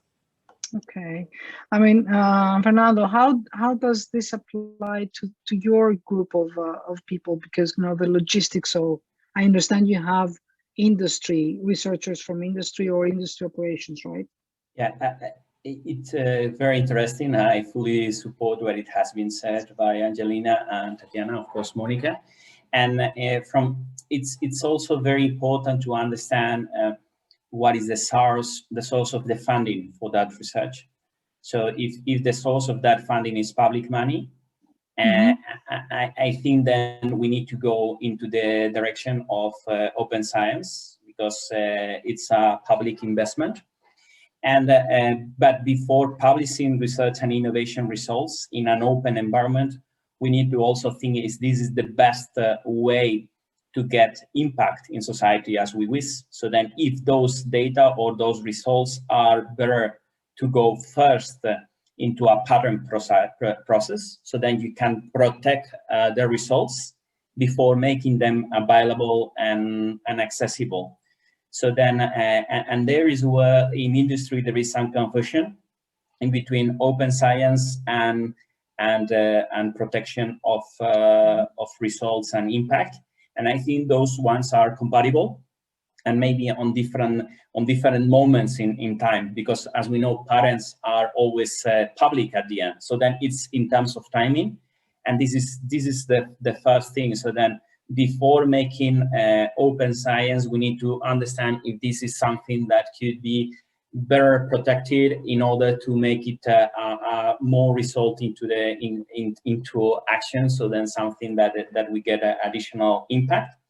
Then the other question is that what we are now used to work with is research publications, academic papers that are indeed sharing conclusions, methodologies, and part of the work, but we never have access to the data sources for getting those conclusions.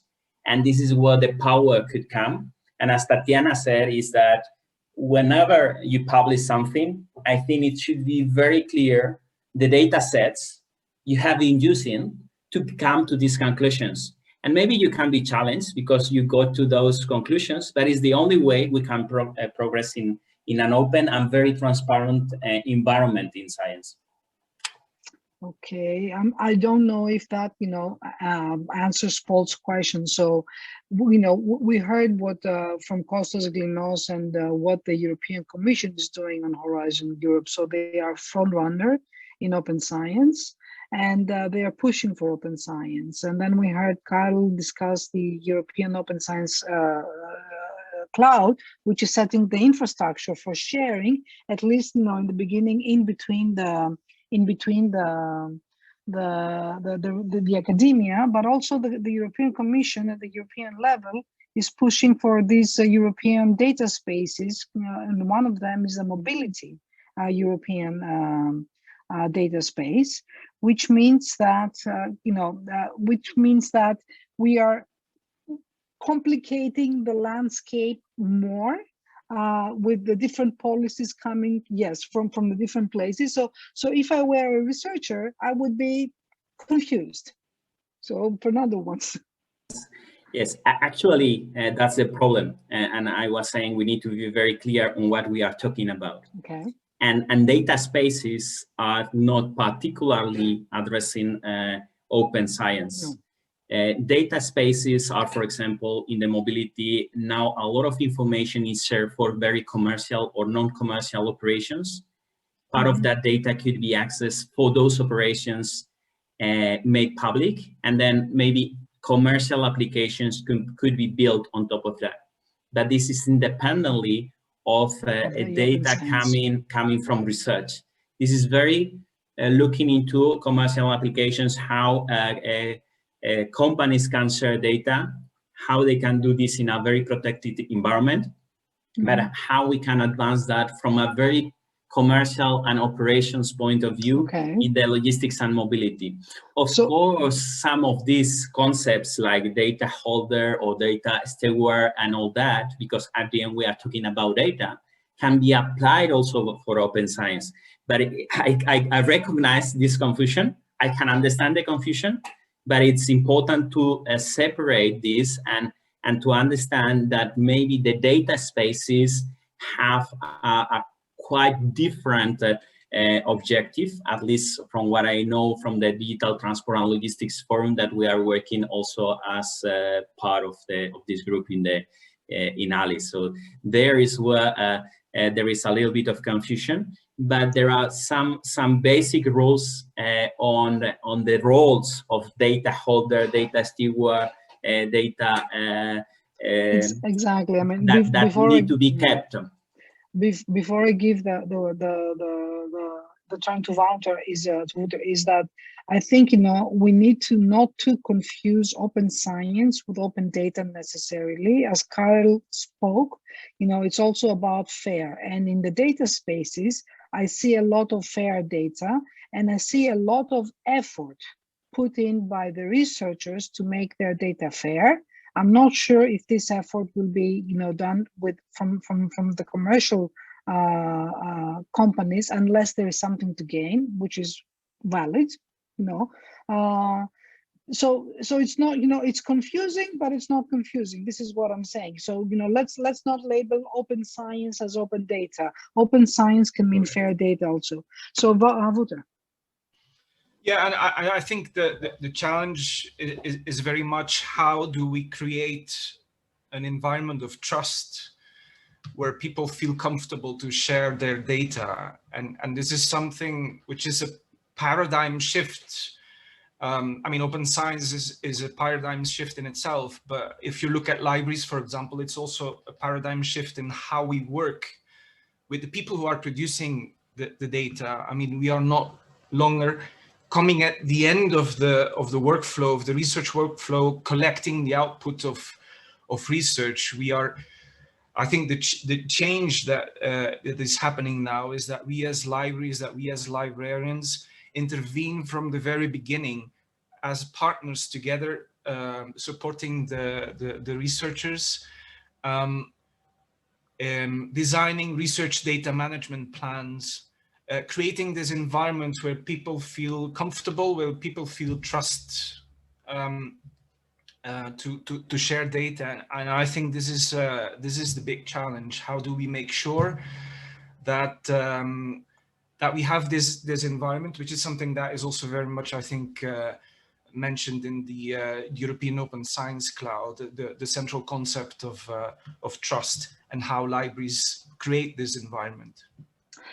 May I ask a question that I didn't distribute to you before? Because, you know, I think I would like us to be more concrete, because to be honest, what I heard today is I heard it in the past 15 years. I've been in open science, and, you know, I hear about the researchers, you know, not being able to, you know, to shift their attitude. I hear what Paul is saying on the chat is that the rewards and assessment, we need to look at it. And those are words that are happening, you know, that the community, the open science community has been saying for 15 years. Now with the Commission, at least in Europe, with the Commission, something is changing, because they're pushing the policies on Horizon Europe, they're pushing for the EOS. But the transport community, you know, as I said, is in the making. The open science is in the making. I mean, the transport community is huge.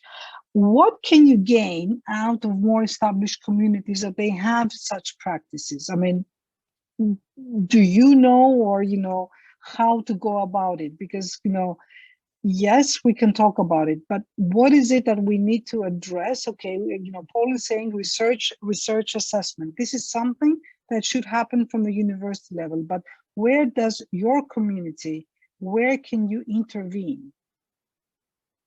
Who wants to, but in concrete terms. Fernando, I like you. You know, we can talk for hours. Yeah, sure. Very concrete. We were having one of the projects is BuzzLog, and Professor Alan McKinnon said he has been doing research. One question he had: why in research journals there is no reference of any consultant applications, documents, or private research? And when private research or reports made by private companies never appear research and academic. So then I you mean like studies, when correct. You say You never find references of the private world in academic journals or papers, and the other way around. There is no. It's like two isolated worlds, and there is where the rewarding counts, because at the end, still the rewarding is more on if it's an A plus publication that is not so much related with the actual impact in society that these publications have. And there is where I also like this rewarding and the spirit of what is going on with this open science, as explained by Konstantinos, trying to change that. So it's not, the objective is not to publish your publication in an A+ journal. It's to generate a particular impact in society. Okay. This needs to be rewarded. I mean, this is a very nice example because, I know how much, what a painstaking process is to produce a study on something, which is, you're doing applied research. So maybe Monica or Angelina, do you want to say something on that? I mean, how can we move concretely into the next step and take it forward? So Fernando had this good idea. Well, maybe I can just say what I can see also from our experience. The fact that the whole community, so it's really a combination of different actors and different point of views. As you say, that the transport community is huge and the interests are different. So I couldn't just claim that the industry it's wrong in not wanting to share the business data. Of course, there is a commercial interest there, but the fact that indeed the possibility to come on a common ground, on a common platform where also industry can see the value added for the research in sharing certain type of data, and also researchers among them can talk and see the value added of talking among them and sharing data and information, that so the final aim is then to create additional research, create additional research question and go further in research in a certain direction. I think there could be the value added of this practice of sharing information and sharing also data and publication and so on, because indeed if the final aim is to progress then in research and innovation, we cannot or the transport community cannot keep what they did for their own. There is no overall benefit. And I think still going back to the approach and whether transport researchers are still within a silos, and well, I share the idea that we are not yet there. As myself as a transport researcher as well, I can share this. But indeed, we are in the process, and there are small things that I see are happening within the transport researcher community. At the JRC, for instance, we are now actually building up a database on the data that we use. So it's something that is happening, and those data are shared.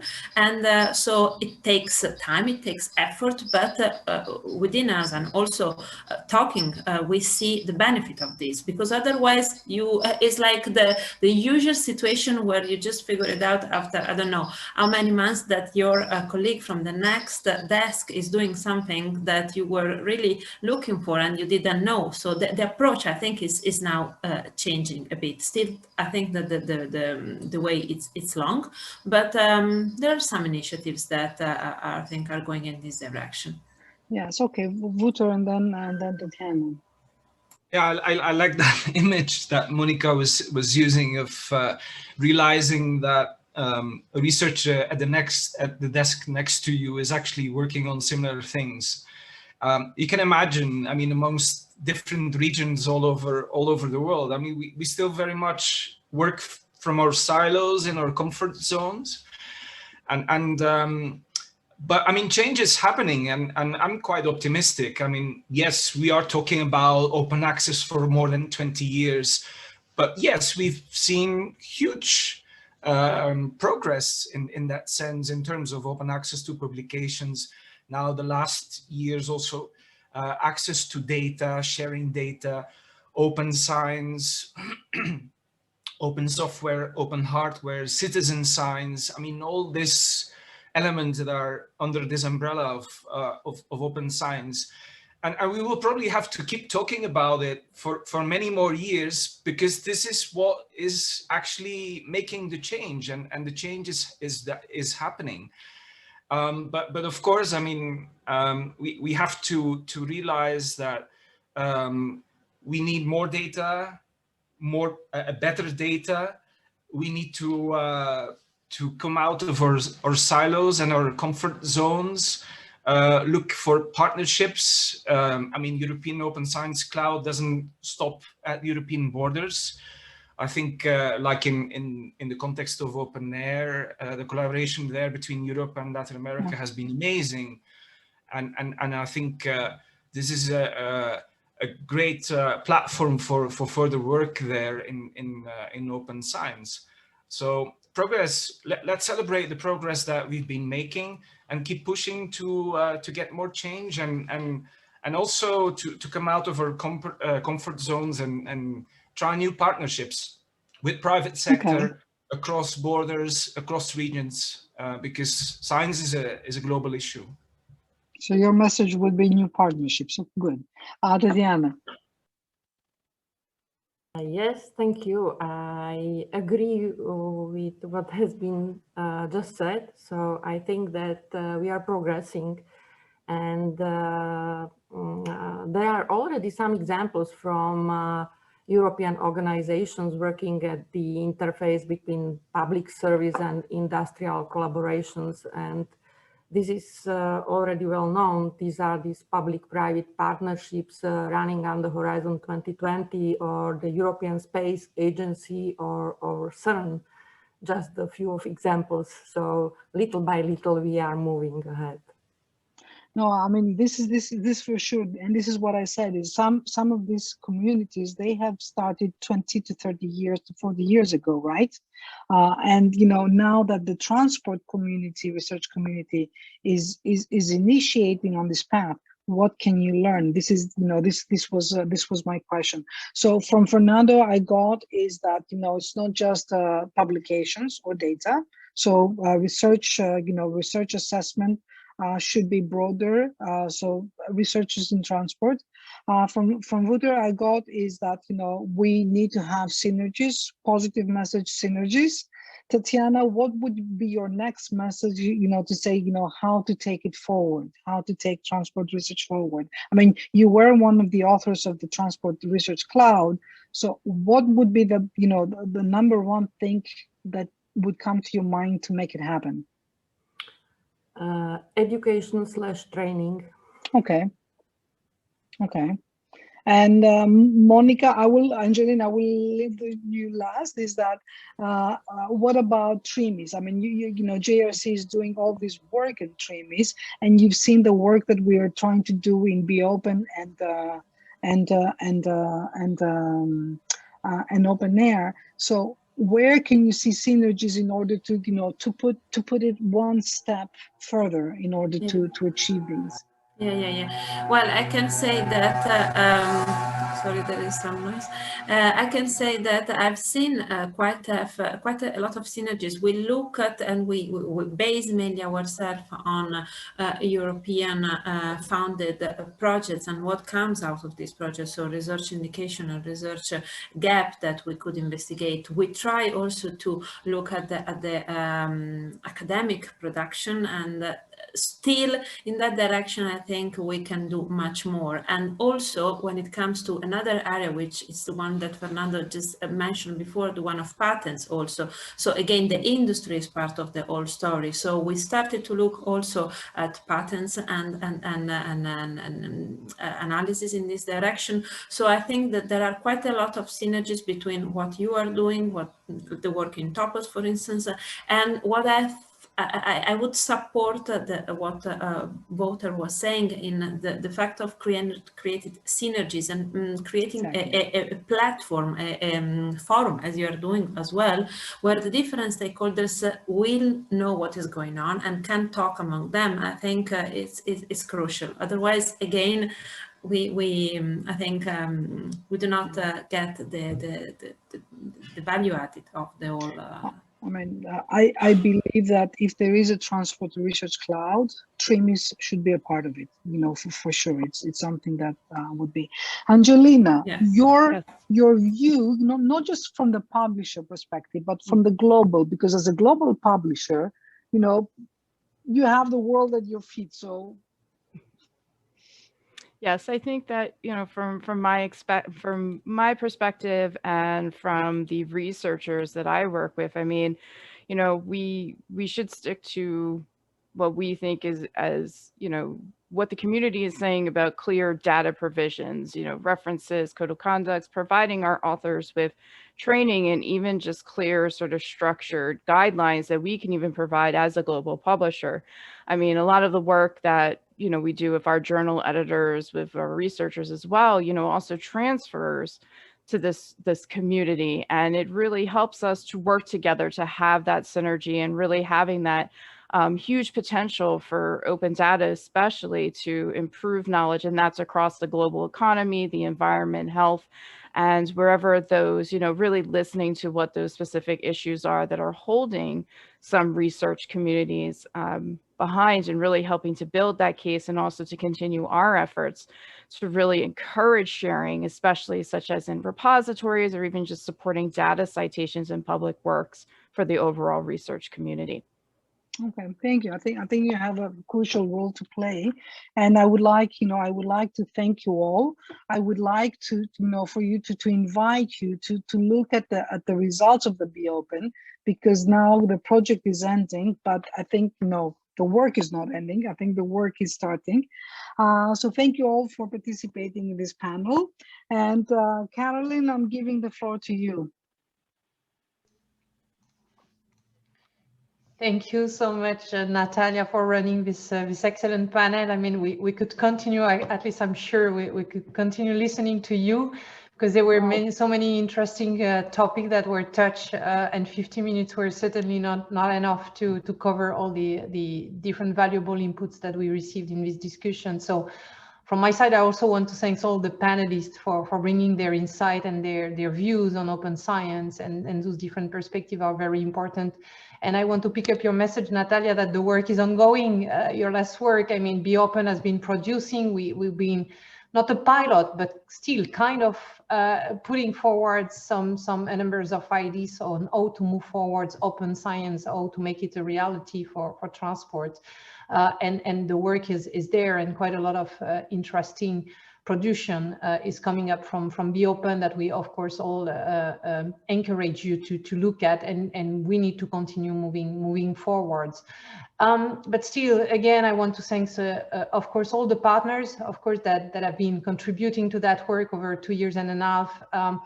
And of course, it's been a difficult time for everybody to continue working collaboratively. We have not seen each other for quite some long time now. It's never ending, and we don't know when it will end, and we'll be able to see each other again, to work and exchange ideas and work in an open way, which is also part of these meetings that we have regularly.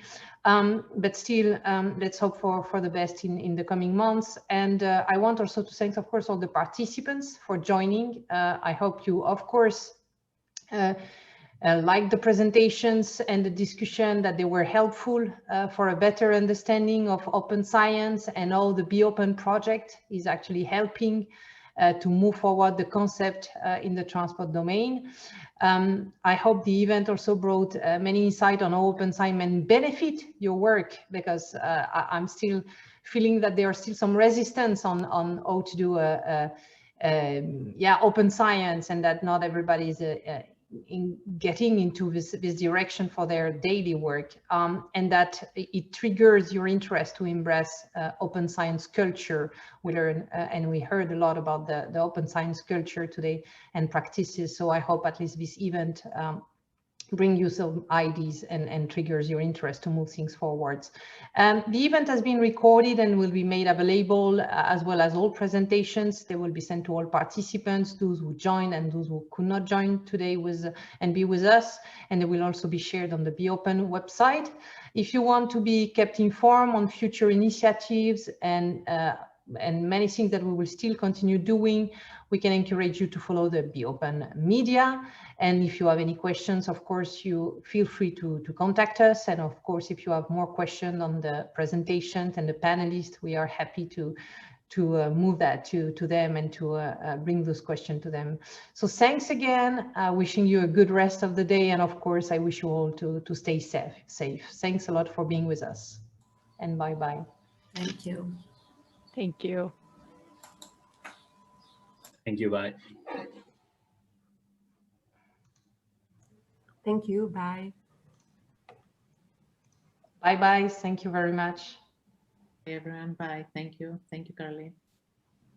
Thanks to you, Maria. Thanks very much.